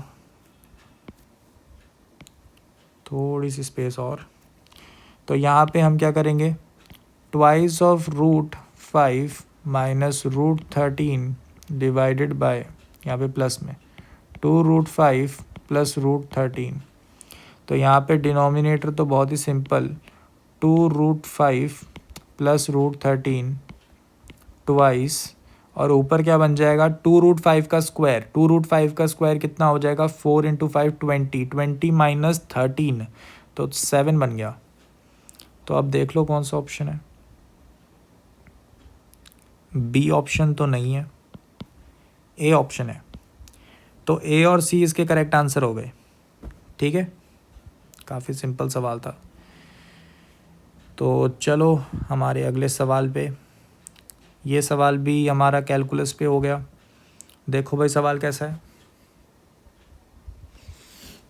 तो देखो भाई सवाल तो काफ़ी सिंपल है, पॉज करके ट्राई कर लिया होगा तुमने। हमें सिंपली क्या गिवन है कि जो एक डिफरेंशिएबल इंक्रीजिंग है ना और ऑन टू फंक्शन है, अगर फंक्शन हमेशा इंक्रीजिंग है तो वो 1 1 हो गया, और ऑन टू भी गिवन है तो एक इन्वर्स इसका फाइंड आउट करा जा सकता है ना। चलो ठीक है, फंक्शन निकालना है, कंडीशन कुछ गिवन है हमें, ठीक है। हमें गिवन है f²x, दूसरी साइड वाले ले जाओ ना, ये जो y की जितनी टर्म्स हैं उसको लेफ्ट हैंड साइड ले जाओ, क्या बनेगा f²y, ठीक है, इनको ग्रुप कर दिया। फिर -2 कॉमन आउट किया, f(x) माइनस f(y), ठीक है। फिर अपने पास क्या आ गया, माइनस यहाँ पे √x माइनस √y, ठीक है, इक्वल टू 0, ठीक है ना। ये अपने पास बन गया। अब इसमें क्या करते हैं, x माइनस वाई से डिवाइड कर देते हैं, ठीक है ना, x माइनस वाई से डिवाइड कर देते हैं, वेयर आई एम थिंकिंग कि x और y बराबर नहीं है, ठीक है। तो जब x और y बराबर नहीं है तो मैं क्या कह रहा हूँ, हाँ, तो यहाँ पे अपने पास आ जाएगा f(x) प्लस f(y), इसको मैं थोड़ा सेपरेट करके लिख रहा हूँ ना। तो यहाँ पे f(x) माइनस f(y), ठीक है। यहाँ पे इसको ग्रुपिंग कर देते हैं पहले दो को ना, ये बन गया। यहाँ पे क्या आ गया, f(x) माइनस f(y), डिवाइड में क्या है, y माइनस x, यहाँ पे भी √x minus √y divided by root, यहाँ पे x माइनस वाई करना था ना, x माइनस वाई, यहाँ पे भी x माइनस वाई, ठीक है। तो ये अपने पास आ गया इक्वल टू 0। अब कुछ नहीं करना, लिमिट लगा दो। लिमिट तुमने लगा दी कि भाई जो x है वो y को टेंड कर रहा है, और यहाँ पे भी limit x tends to y। तो सिंपल सी बात है, यहाँ पे क्या बन जाएगा, देखो ये वाला हिस्सा तो सिंपल है, x को y बना दो, ठीक है। इतने वाले हिस्से में क्या होगा, यहाँ पे इसकी वैल्यू क्या आ जाएगी, f'(y), ठीक है ना, इसका डेरिवेटिव हो जाता है। सिमिलरली ये जो लास्ट वाला पार्ट है इसमें भी क्या होगा, √y का डेरिवेटिव हो जाएगा, तो 1/2 √y, ठीक है। और इसका जो आंसर है इसका क्या आएगा, 2f(y) माइनस 2। तो अपने पास एक डिफरेंशियल इक्वेशन बन गई, है ना, अपने पास एक डिफरेंशियल इक्वेशन बन गई। इसको सॉल्व करना है, क्या बन गया, 2 times f(y) minus 2 f'(y) equal to 1/2 √y, ठीक है ना, क्लियर है। तो ये अपने पास बन गया ना। तो यहाँ पे मैं क्या कर सकता हूँ, सिंपल इंटीग्रेशन। तो यहाँ पे मुझे पता लग रहा है कि y की जगह पहले तो x रख देता हूँ ना, क्योंकि चेंज ऑफ वेरिएबल हम आराम से कर सकते हैं किसी भी इक्वेशन में। तो ये कर दिया, और फिर मुझे ये जो है इसको मैंने y लिख दिया, ठीक है। तो ये y' हो गया। तो यहाँ से बहुत ही आराम से जब तुम इंटीग्रेट करोगे तो क्या बनेगा, y² माइनस यहाँ पे क्या आएगा, 2 टाइम्स y, और यहाँ पे x √x plus constant of integration, ये बनेगा। क्लियर है ना बात, क्लियर है। फिर हमें क्या पूछा है, हमें पूछा है f(x) minus 2 divided by √x, ठीक है। अगर हमेशा इंक्रीजिंग है ना, और ऑन टू है, तो देखो 0 पे जो वैल्यू आ रही होगी, है ना, जो 0 पे वैल्यू आ रही होगी फंक्शन की, 0 है ना, और 0 के कॉरस्पॉन्डिंग 2 ही आना चाहिए इसमें। That's the point, I think बहुत ही अच्छा इन्होंने छुपाया हुआ है इसको। 0 पे 2 ही आएगी ना वैल्यू, क्योंकि 0 पे 2 वैल्यू इसलिए आनी चाहिए क्योंकि फंक्शन उसके बाद इंक्रीज करता जाएगा, तो वो 2 कभी पहुंच नहीं पाएगा दूसरी बार। तो एक ही चॉइस है कि 0 पे ही 2 होना चाहिए। क्योंकि ऑन टू भी कहा है, तो ये बात पता लग गई कि वो कोडोमेन और रेंज बराबर है, तो इस चीज़ से ये चीज़ पता लग गई। तो इसका मतलब F of zero equal to 2 होना चाहिए, F of zero equal to 2 होना चाहिए। ये चीज़ हम यहाँ से भी निकाल सकते थे वैसे, कि ये जो है ना, ये तब भी क्लिक नहीं करा, ये यहाँ पे भी तुम देख सकते हो कि ये ऊपर वाला ज़ीरो होना चाहिए, तभी तो ये नीचे वाला ज़ीरो, ये 0/0 वाली फॉर्म बनेगी। तो ये हमें पहले ही निकाल लेना चाहिए था। चलो ये जैसे ही निकला, तो इसका मतलब अगर मैं ज़ीरो डालूँ तो क्या बन रहा है, यहाँ पे ये बनेगा 2 स्क्वायर माइनस, हाँ तो सी की वैल्यू ज़ीरो निकल गई ना, सिंपल सी बात। तो यहाँ अपने पास आ गया Y square minus 2y equal to root X. अब देख लेते हैं क्या कह रहा है। हाँ तो मैंने इसका जब डिफरेंशिएशन करा था तो मैंने क्या निकाला था, मैंने निकाला था कि इसकी वैल्यू तो 1/2 टाइम्स एफ ऑफ एक्स -1 के बराबर है। और अब ज़ीरो डालूँगा तो एफ ऑफ एक्स की जो वैल्यू है यहाँ पे, ये क्या बन जाएगी, ये वैल्यू तो आ जाएगी 2, तो 2 - 1 ये 1/2 आंसर आएगा, बी ऑप्शन। और सिमिलरली जी डैश ऑफ 4, तो इन्वर्स फाइंड आउट करना है, इन्वर्स फाइंड आउट करना यहाँ पर ज़्यादा मुश्किल बात है नहीं। तो x को आइसोलेट करना है, तो x यहाँ पर ये आ गया और यहाँ पे बन गया वाई स्क्वायर माइनस 2y का स्क्वायर। तो इसका मतलब मेरा जो f इन्वर्स ऑफ x है वो मेरे पास क्या आ गया, एक्स स्क्वायर माइनस 2x का स्क्वायर। अब इसमें डालना क्या था, 4 डालना है, बस 4 डाल दो यहाँ पर। तो नहीं, यहाँ पे ये g ऑफ x के बराबर है ना।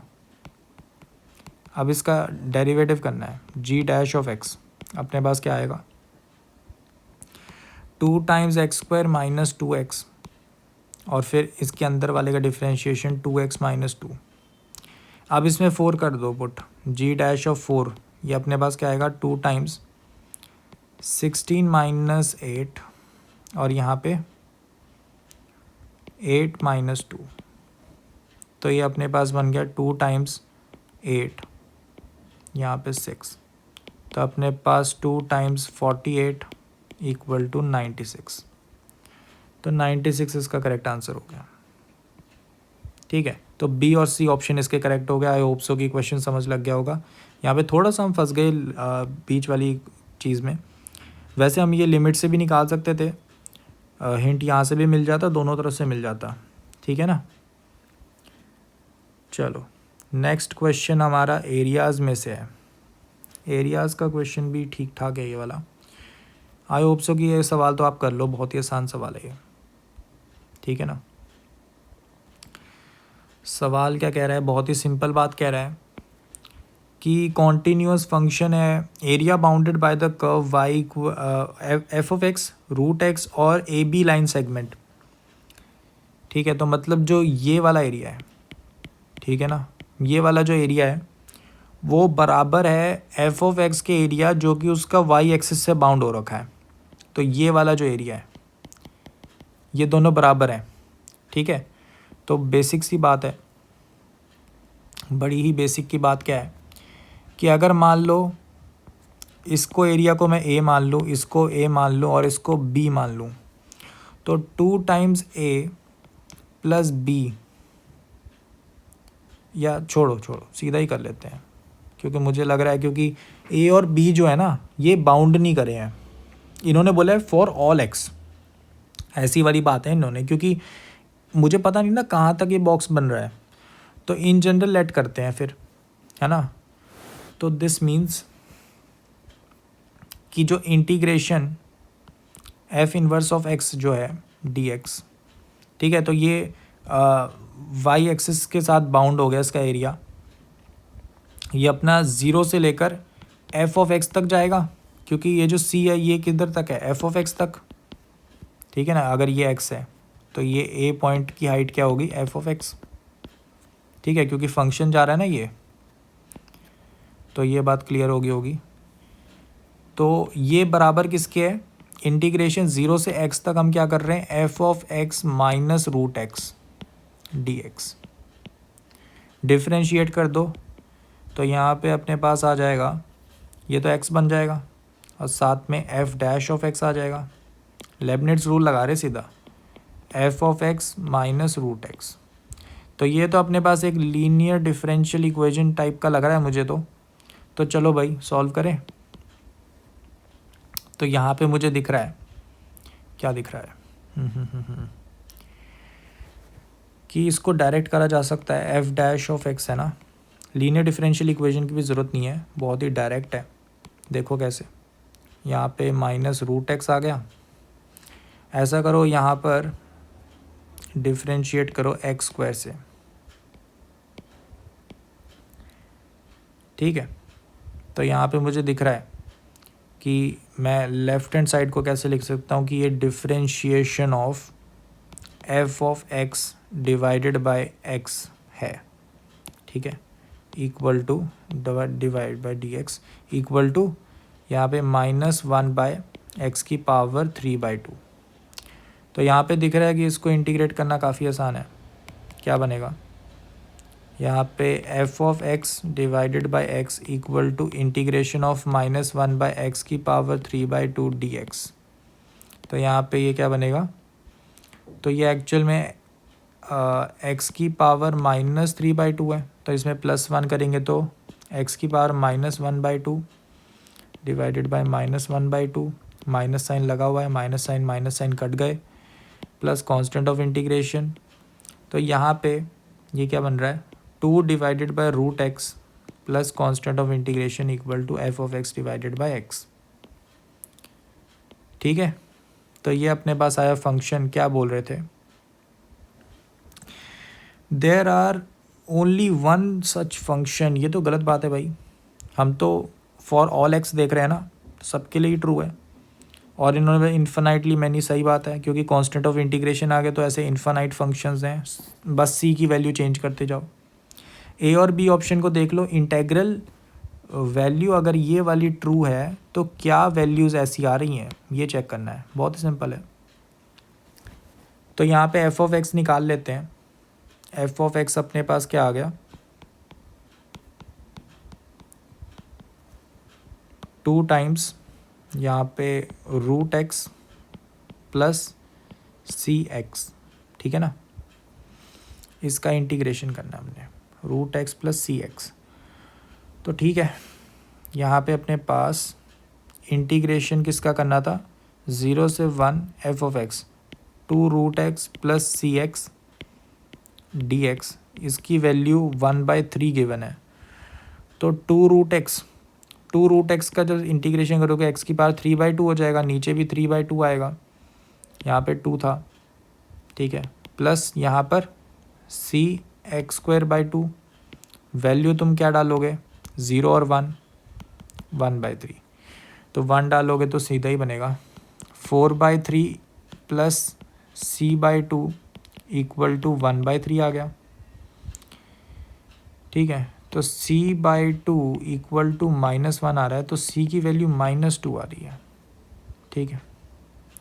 और अगर f ऑफ 1/4 निकालूँ, f ऑफ 1/4 की वैल्यू जो है वो यहाँ पे क्या निकलेगी, 1 प्लस c/4। तो c की वैल्यू अगर -2 निकल रही है, तो अगर c की वैल्यू -2 है तो -1/2, तो 1/2 बनेगी f ऑफ 1/4 की वैल्यू। तो हाँ, ए ऑप्शन ठीक लग रहा है। अगर दूसरे वाले को देखें तो यहाँ पे 4/3 था ना इंटीग्रेशन के बाद, तो ये 4/3 कर दो। तो अगर 4/3 है तो c की वैल्यू 0 निकलेगी।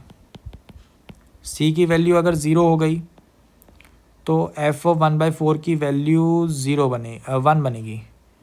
तो हाँ, बी भी सही है। तो ए बी डी इसके करेक्ट ऑप्शंस हैं।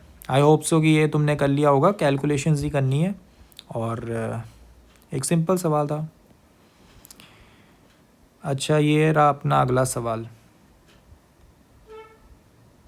कर लो भाई इस सवाल को, ये तो काफ़ी इजी है, इससे इजी सवाल नहीं ला सकता था मैं।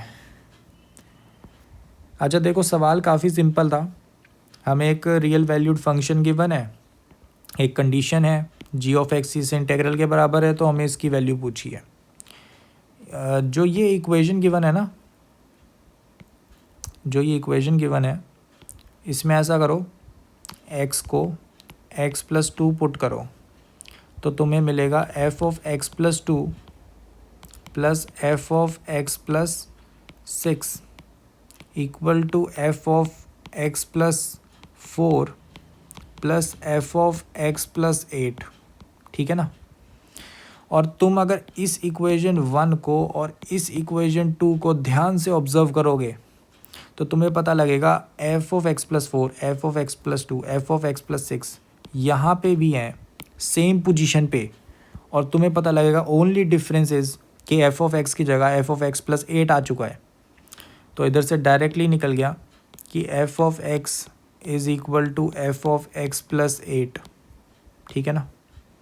और जैसी ये चीज़ पता लगी तो मुझे पता लगा जो इस फंक्शन का टाइम पीरियड है वो 8 पे है, और टाइम पीरियड अगर 8 पे है तो ये जो इंटीग्रेशन है, इंटीग्रेशन कैसी थी, x से x+8 f(x) dx।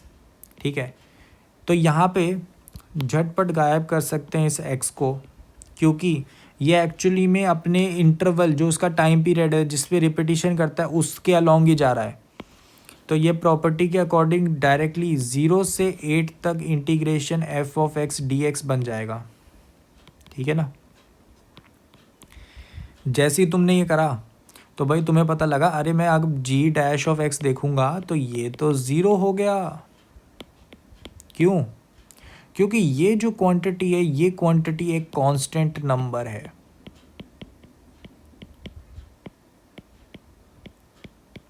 ठीक है ना, कांस्टेंट नंबर है। तो यहाँ से अपने पास सीधा आ जाएगा g' की वैल्यू 0 है तो आंसर 2.25 ही हो जाएगा। ठीक है ना। काफ़ी सिंपल सवाल था, काफ़ी सिंपल, बस ये एक क्लिक आपको करना था और कुछ भी नहीं था इसमें। ठीक है ना। चलो अगले सवाल पे। ये लो भाई, एक और सवाल है हमारे सामने, इस सवाल को ट्राई करो। काफ़ी सिंपल सवाल है लेकिन इसमें भी थोड़ी कैलकुलेशन एरर होने के चांसेस रहते हैं। तो ट्रिग्नोमेट्री का लग रहा है सवाल।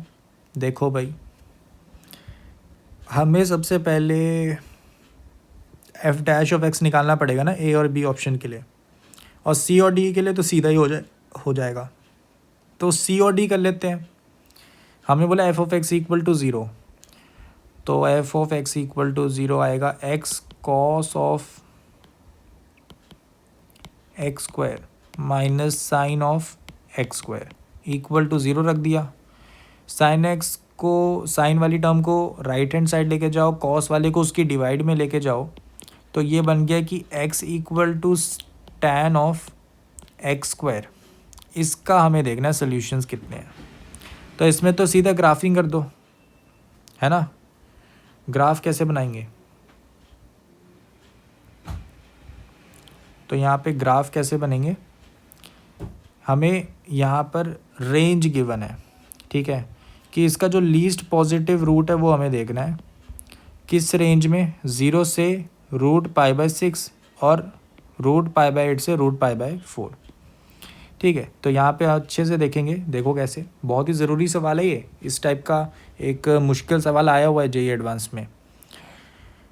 तो यहाँ पे अगर मैं x² की बात करूँ इस वाले सवाल के लिए, सी के लिए, तो x² जो है वो π/6 से 0 तक होगा। तो ये 0 लगा लो और ये लगा लो तुम्हारा √π/6 है। ठीक है, तो यहाँ पे ये सिंपल सी बात है कि जो tan वाला ग्राफ है, tan वाला ग्राफ तो सीधा अपना एक बूस्ट लेता है, यहाँ पर वैल्यू उठाता है। तो यहाँ पे जो इसकी वैल्यू है वो tan ऑफ ये 1/√3 जितनी हो जाएगी। ठीक है ना, क्योंकि x का स्क्वायर है ना चल रहा। तो ये बस एक इंक्रीजिंग ग्राफ है, ये मैंने इतना अच्छे से कर्व नहीं दिखाया, बल्कि काफ़ी कर्व होता है। ठीक है ना, क्लियर है। अच्छा, फिर वही बात आ गई कि जब मैं डी ऑप्शन के लिए देखूँगा तो x² जो है मेरा वो π/4 के और π/8 के बीच का है। तो इसी ग्राफ को थोड़ा आगे कंटिन्यू करते हैं। आगे नहीं कंटिन्यू करूँगा तो ये मान लो π/8 है, रूट में, और ये मान लो π/4 है। ठीक है, तो मैं ज़रा स्पेस इंसर्ट करता हूँ, अगला सवाल हमारे बीच में आ रहा है, तो इसमें स्पेस इंसर्ट करते हैं ना, और थोड़ी कर देते हैं, और इस ग्राफ को ज़रा नीचे ले आता हूँ मैं, क्योंकि इसको थोड़ा सा एक्सटेंड करना होगा अब। ठीक है ना, लो भाई, अब इसको हम थोड़ा एक्सटेंड करते हैं, ये थोड़ा ऊपर जाएगा जाएगा जाएगा, ये जाता जाएगा ना, अब ऐसे नहीं होगा, ये कर्वेचर कुछ ऐसा होगा। ठीक है, ऐसा मान लो, तो यहाँ पे तुम्हें पता लगा ये 1/√3 कुछ 1/√3, ये यहाँ पे तुम्हें वैल्यू मिल गई। ठीक है, और ये मान लो π/8 पे इसकी वैल्यू आ गई, और π/4 पे जो वैल्यू है वो तो पता लग ही रही है। अब y=x वाली जो लाइन है उसकी ग्राफिंग बड़ी ज़रूरी है कि किस रेंज के बीच में आ रहा है ना। तो अपने पास जो y=x है वो कैसे जाएगा, एक तो मुझे पता है कि यहाँ पे ऊपर तो जाएगा वो, ठीक है, लेट से कैसे, यहाँ पे ऐसे गया वो, और कहीं पे उसने कट मारा। ठीक है, मुझे नहीं पता अभी कहाँ पे कट मारा है, तो मुझे बस यहाँ पे वैल्यूज़ कंपेयर करनी है। ठीक है ना, वैल्यूज़ कंपेयर करनी है। देखो कैसे, π/6 पे देखो, क्योंकि इस पे वैल्यूज़ देखनी बहुत आसान है। जो y=x वाली लाइन है इसकी वैल्यू तो इस पॉइंट पे क्या होगी, √π/6, और जो tan वाला ग्राफ है उसकी वैल्यू क्या होगी, 1/√3। दोनों को कंपेयर करो, तुम्हें कौन सी वैल्यूज़ कंपेयर करनी है, π/6 का रूट, और कंपेयर क्या इसको करना है 1/√3, कौन सा बड़ा है कौन सा छोटा है। सिंपल सी बात दिख रही है, पाई को अगर तुम अप्रॉक्सीमेटली 3 मानते हो, है ना, अप्रॉक्सीमेटली, तो ये 1/√2 के अराउंड बन रहा है। तो इससे पता लगता है कि ये वाली जो क्वांटिटी है ना, ये वाली जो क्वांटिटी है इसमें पहली बात तो पाई को मैंने कम करा है, पाई की वैल्यू 3 से थोड़ी बड़ी होती है, तो इसका मतलब कि एटलीस्ट ये वाली जो क्वांटिटी है 1/√2 से बड़ी है ना। तो इस तरह से साफ़ हो जाता है, क्योंकि ये ऐसी इनइक्वालिटी है, तो π/6 का जो स्क्वायर रूट है वो बड़ा है, तो इसका मतलब 0 से इतने के बीच में जो y=x वाली लाइन है वो बड़ी है ना, वो बड़ी है, क्लियर है, वो बड़ी है। तो यहाँ पे ये पता लग गया कि ये जो लाइन जाएगी ना, ये π/6 का जो स्क्वायर रूट है उस पर तो कट नहीं करने वाली, इसके आगे देखना पड़ेगा। ठीक है ना, इसके आगे मुझे देखना पड़ेगा कि क्या π/8 पे जो वैल्यू है ना, उस हिसाब से देखना पड़ेगा ना। तो यहाँ पे tan की वैल्यू देखनी पड़ेगी, यहाँ पे कोई भी एक बीच वाले पॉइंट पे अगर कट कर रहा है तो मुझे वो देखना पड़ेगा ना। तो मुझे क्या देखना है, π/8 के नियर हमारे पास वैल्यू क्या आएगी, यहाँ पे हम क्या ले सकते हैं, यहाँ पे अपने पास आएगा कि देखो π/4 पे तो क्या है, tan की वैल्यू क्या पहुँच जाएगी 1, और जो लाइन की वैल्यू है वो क्या पहुँच जाएगी जब π/4 होगा, तो ये पहुँच जाएगी अपनी √π/4। तो π/4 जो है वो 1 से छोटा है, 1 से छोटे का स्क्वायर रूट 1 से छोटा है, तो ये तो पता लग गया। मुझे बस अब ये प्रूफ करना है कि π/8 पे जो है इसकी वैल्यू लाइन की जो y=x है वो ऊपर है, और अगर वो नीचे हो गई तो इसका मतलब π/6 और π/8 के बीच में कहीं पे कट हो चुका है, और वो मुझे पता नहीं लगा। ठीक है, तो उस हिसाब से देखना है। तो अब हमें क्या पता लगा, π/8 पे देखो भाई, तो tan ऑफ π/8 की जो वैल्यू है उसको हमें कंपेयर किससे करना है, √π/8 से। ठीक है, क्लियर है, ठीक है ना। तो इसको कैसे कर सकते हैं हम, देखो π/8 की जो वैल्यू है 1 से छोटी है, ध्यान रखना ये चीज़ ना। तो हम कैसे कर सकते हैं इसको, कोई तरीका, तो मुझे दिख रहा है कि अगर हमें इन दोनों को कंपेयर करना है, कैसे कर सकता हूँ, मैं ऐसे कर सकता हूँ कि अगर मैं डिफ्रेंशिएट करूँ फिर भी नहीं होगा ये तो इधर मैं सोच रहा हूँ कि tan x को अप्रॉक्सीमेट करने के लिए 45/2 है ना, तो इसकी वैल्यू निकाल लेते हैं। यहाँ पे हमें पता है इसकी वैल्यू कैसे निकालेंगे tan की, तो हमें पता है कि 2 times x divide by 1 minus x square equal to 1, ऐसे करके निकाल लेंगे हाफ एंगल से।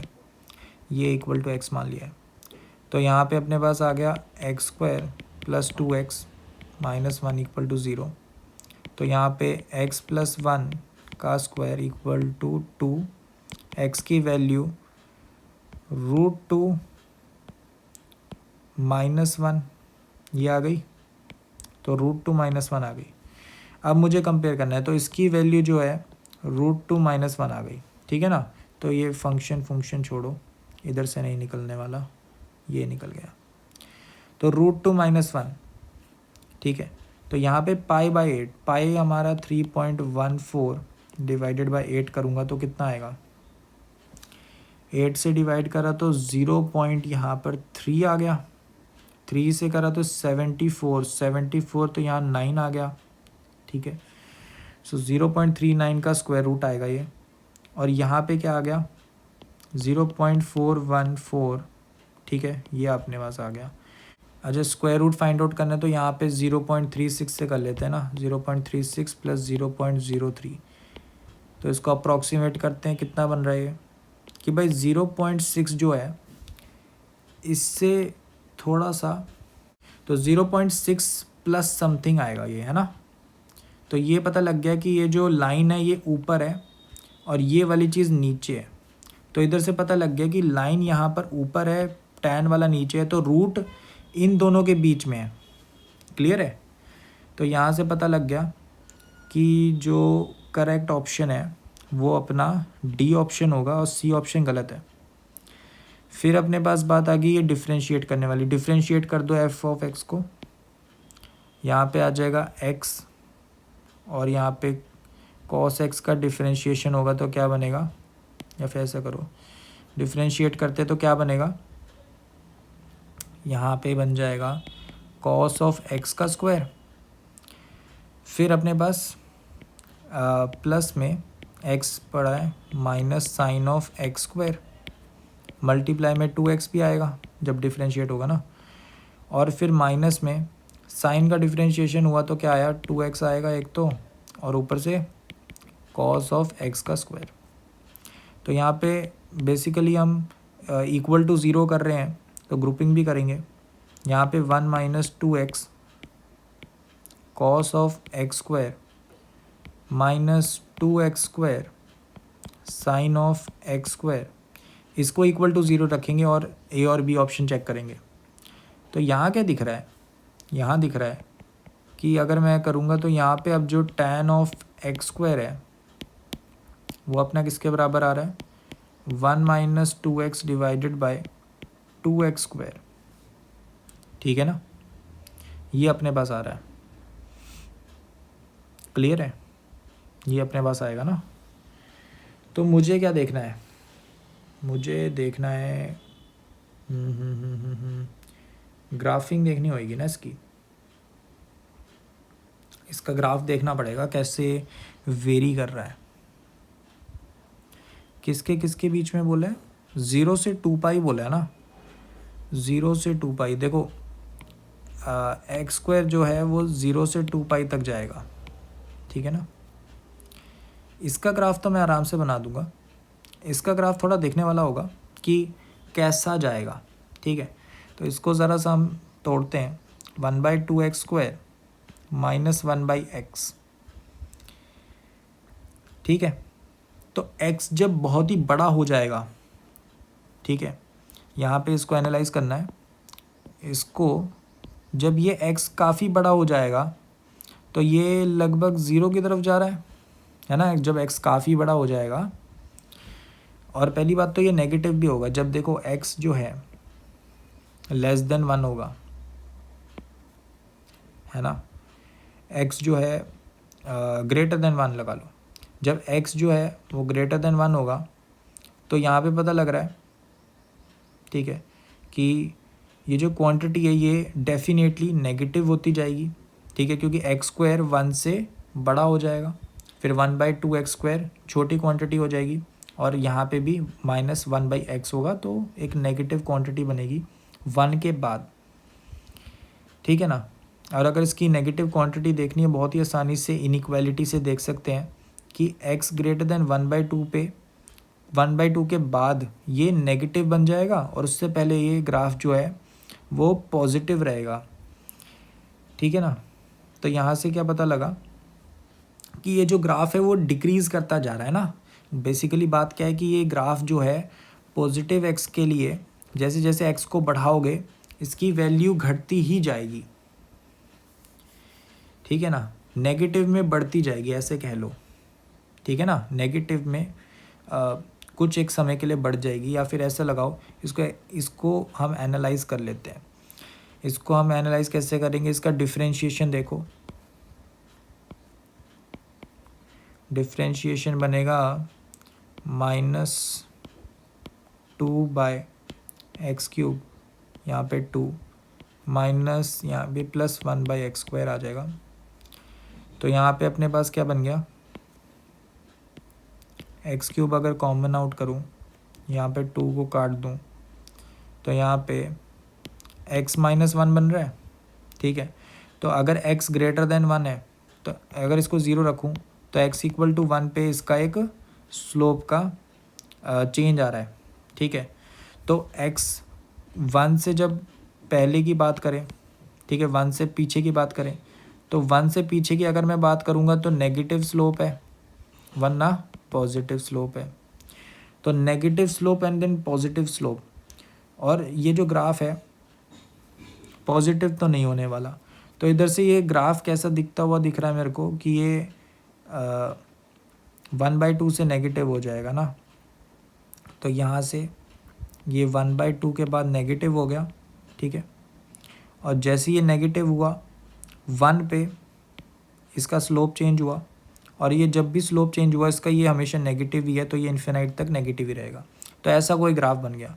अब इसी में हम π/2 पे, π/2 जो है वो थोड़ा सा आगे आएगा, यहाँ पे tan x का ग्राफ बना दे इधर ही, ठीक है। तो यहाँ पे π/2 आ गया, यहाँ पे 3π/2 आ गया एसिम्प्टोट, और यहाँ पे 2π आ गया मान लो, ठीक है। यहाँ पे पाई आ गया।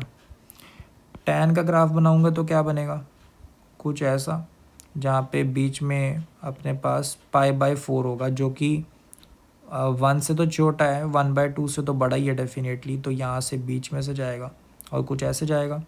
सिमिलरली यहाँ पे भी कुछ ऐसी सिचुएशन है और यहाँ पे भी ऐसी ही सिचुएशन है।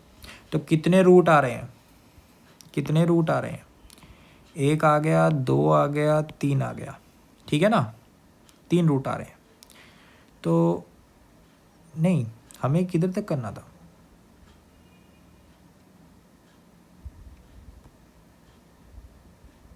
हाँ, x की वैल्यू जो है x² था ना, वहाँ पे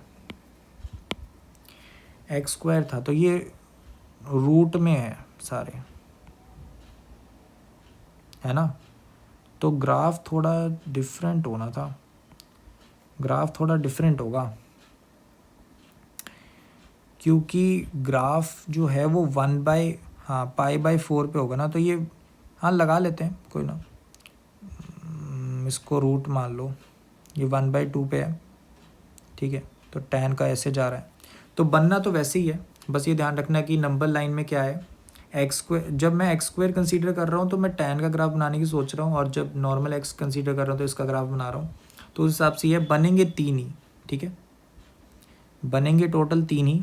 इसका जो ग्राफ है ना ये काफ़ी इम्पॉर्टेंट है, ठीक है, एनालाइज करना कि -1/2 के बाद जो है इसकी वैल्यू वो हमेशा नेगेटिव रहेगी, है ना, और फिर वो 1 पे स्लोप चेंज कर रहा है। तो इसका ग्राफ कैसे से बन जाएगा, बहुत ही सिंपल है, बहुत ही अच्छी फिगर बनती है। यहाँ पे ऐसे गया और ऐसे जाके इन्फिनिटी जाएगा, बहुत ही अच्छे ग्राफ है। तो आई होप सो कि समझ गए होगे क्वेश्चन को, 3 इसका आंसर आएगा, ठीक है। और अपना लास्ट क्वेश्चन हमारे सामने आ जाता है। काफ़ी सिंपल है ये क्वेश्चन भी, एक बार ट्राई कर लो और फिर हम एंड करते हैं सेशन को। काफ़ी लंबी वीडियो हो गई है। अच्छा देखो, यहाँ पे 2 मेथड हैं इसको करने के। एक तो मैं बता देता हूँ बहुत ही सिंपल, इसको अगर टी मानोगे, है ना, और डी टी जब निकालोगे तो सिंपल क्या निकलेगा, minus cos of x D x, और इसमें तुम तोड़ोगे तो 2 साइन एक्स कॉस एक्स, तो कॉस एक्स मिल गया। तो इंटीग्रेशन कैसे बनेगा, 0 से π/2, सॉरी इंटीग्रेशन की लिमिट्स छोड़ो अभी फ़िलहाल के लिए। यहाँ पे t की पावर n, यहाँ पे साइन एक्स है, साइन एक्स को मैं t की टर्म्स में अगर लिखूँगा तो कैसे लिखूँगा, 1 माइनस टी, ठीक है ना। 2 को बाहर निकाल लो, और जो माइनस साइन है कॉस एक्स का वो जब एडजस्ट करोगे तो यहाँ पे t-1 आ गया, यहाँ पे माइनस कॉस एक्स, यहाँ पे dt, तो बस ये बन गया। तो यहाँ पे आराम से इंटीग्रेशन क्या होगी, t की पावर n+1 माइनस t की पावर n dt, और इंटीग्रेशन। तो अब बस अपने पास क्या आ गया, t की power n+2 divided by n+2 minus t की power n+1 divided by n+1, है ना, और फिर लिमिट्स पुट कर दो, ठीक है ना। तो ये तरीका कर लोगे ना ये तरीका। अब जैसे ये तरीका कर लोगे तो t की कोई वैल्यू आ जाएगी और फिर तुम्हें समेशन लेना है। अब दूसरा तरीका मैं बताता हूँ, दूसरा तरीका बड़ा ही इंटरेस्टिंग है। दूसरा तरीका क्या कहता है कि दोनों को एक साथ लिख दो। अब जे एन है ना, इसमें ही पुट करना है अल्टीमेटली, तो समेशन लगा दो यहाँ पर, ठीक है। मेरे को पूरी चीज़ दिखाओ क्या बन रहा है। तो पूरी चीज़ तो क्या बन रही है, पूरी चीज़ बन रही है summation of n equal to 0 से इन्फिनिटी इंटीग्रेशन 0 से π/2 1 माइनस साइन ऑफ x की power n sine of 2x dx। तो यहाँ पे इसको सॉल्व करना है मुझे, मेजर बात ये, आंसर यहाँ से निकालना है। करूँगा कैसे, मैं यहाँ पर आइडिया क्या घुमाया कि क्या मैं इस समेशन को अंदर लेके जा सकता हूँ, इज़ देयर एनी वे कि मैं इसको अंदर लेके जा सकता हूँ। तो हाँ, इसके रिलेटेड 2-3 थ्योरम्स हैं जो कि आपको इतनी ज़्यादा डिटेल में पढ़ने की ज़रूरत नहीं है। सिंपल सी एक बात समझो कि अगर ये समेशन मैं अंदर लेकर जाता हूँ तो अंदर वाली जो चीज़ है अगर वो फाइनाइट बन गई, है ना, मतलब ओवरऑल जो चीज़ें हैं वो फाइनाइट बन रही हैं, तो मैं कह सकता हूँ कि हाँ मैं सही कर रहा हूँ, ठीक है। तो यहाँ पे अगर मैं अंदर लेके जाऊँ तो मेरे पास क्या बनेगा, मेरे पास बन जाएगा, बाहर तो इंटेग्रल रह गया, साइन ऑफ 2x का कोई काम नहीं है वहाँ पर। तो समेशन क्या बना, n इक्वल टू 0 से इन्फिनिटी 1 माइनस साइन एक्स की पावर n और dx लगा हुआ है। तो अगर मैं इसको सॉल्व करूँ तो क्या कोई फाइनाइट वैल्यू आ रही है, अगर मैं इसको सॉल्व करूँ तो क्या कोई फाइनाइट वैल्यू आ रही है, बताओ। तो यहाँ पे मुझे दिख रहा है कि ये तो अपने पास एक कॉमन रेशियो लेस देन 1 वाली कंडीशन सेटिस्फाई हो रही है, तो जीपी बन गई। पहली टर्म यहाँ पर 1 है तो 1 divided by 1 minus sine of x, sorry common ratio तो वो है ना, 1 माइनस साइन ऑफ एक्स बन गया, ये इसकी वैल्यू आ रही है, तो फाइनाइट बन रही है। तो yes, I am doing a right thing. तो मैंने यहाँ पे जो ये अंदर लेके गया हूँ समेशन, ये एक सही स्टेप है। तो जैसे ही मैंने यहाँ पे करा तो यहाँ पे क्या बन गया, ये चीज़ क्या बन गई, 1 बाई साइन ऑफ एक्स। तो ये सिंपल हो गया इंटेग्रल ना, 0 से π/2 2 sine x cos x divide में साइन एक्स है dx। साइन एक्स को काटो, क्या बना, ये बन गया 2 टाइम्स इंटीग्रेशन 0 से π/2 कॉस ऑफ एक्स dx। अब हो गया ना आसान। तो इसको सॉल्व करो, कॉस एक्स किसका डिफरेंशिएशन है, साइन एक्स का, 0 से π/2 2 टाइम्स। तो यहाँ पे 2 आ गया, 2 इस क्वेश्चन का करेक्ट आंसर है। बहुत ही अच्छी लगी ये टेक्निक मुझे और ज़रूरी समझा कि इसको ज़रा बता देते हैं। बाकी हो तो इससे भी जाएगा, ठीक है ना, हो तो इस टेक्निक से भी जाएगा नॉर्मली जैसे निकालते हैं, लेकिन ये चीज़ भी पता होनी चाहिए कैसे अप्रोच करते हैं क्वेश्चंस को ना। तो आई होप सो कि ये क्वेश्चन क्लियर होगा। और भी जितने भी क्वेश्चंस आज हमने डिस्कस करे वो सारे क्लियर होंगे। इस वाले क्वेश्चन में हम थोड़ा सा फंसे थे बीच में, सोचने में अप्रॉक्सीमेशंस कैसे करें, एंड हमें थोड़ा सा आइडिया मिल गया। तो आई होप सो कि क्वेश्चंस क्लियर होंगे। मिलते हैं और क्वेश्चंस के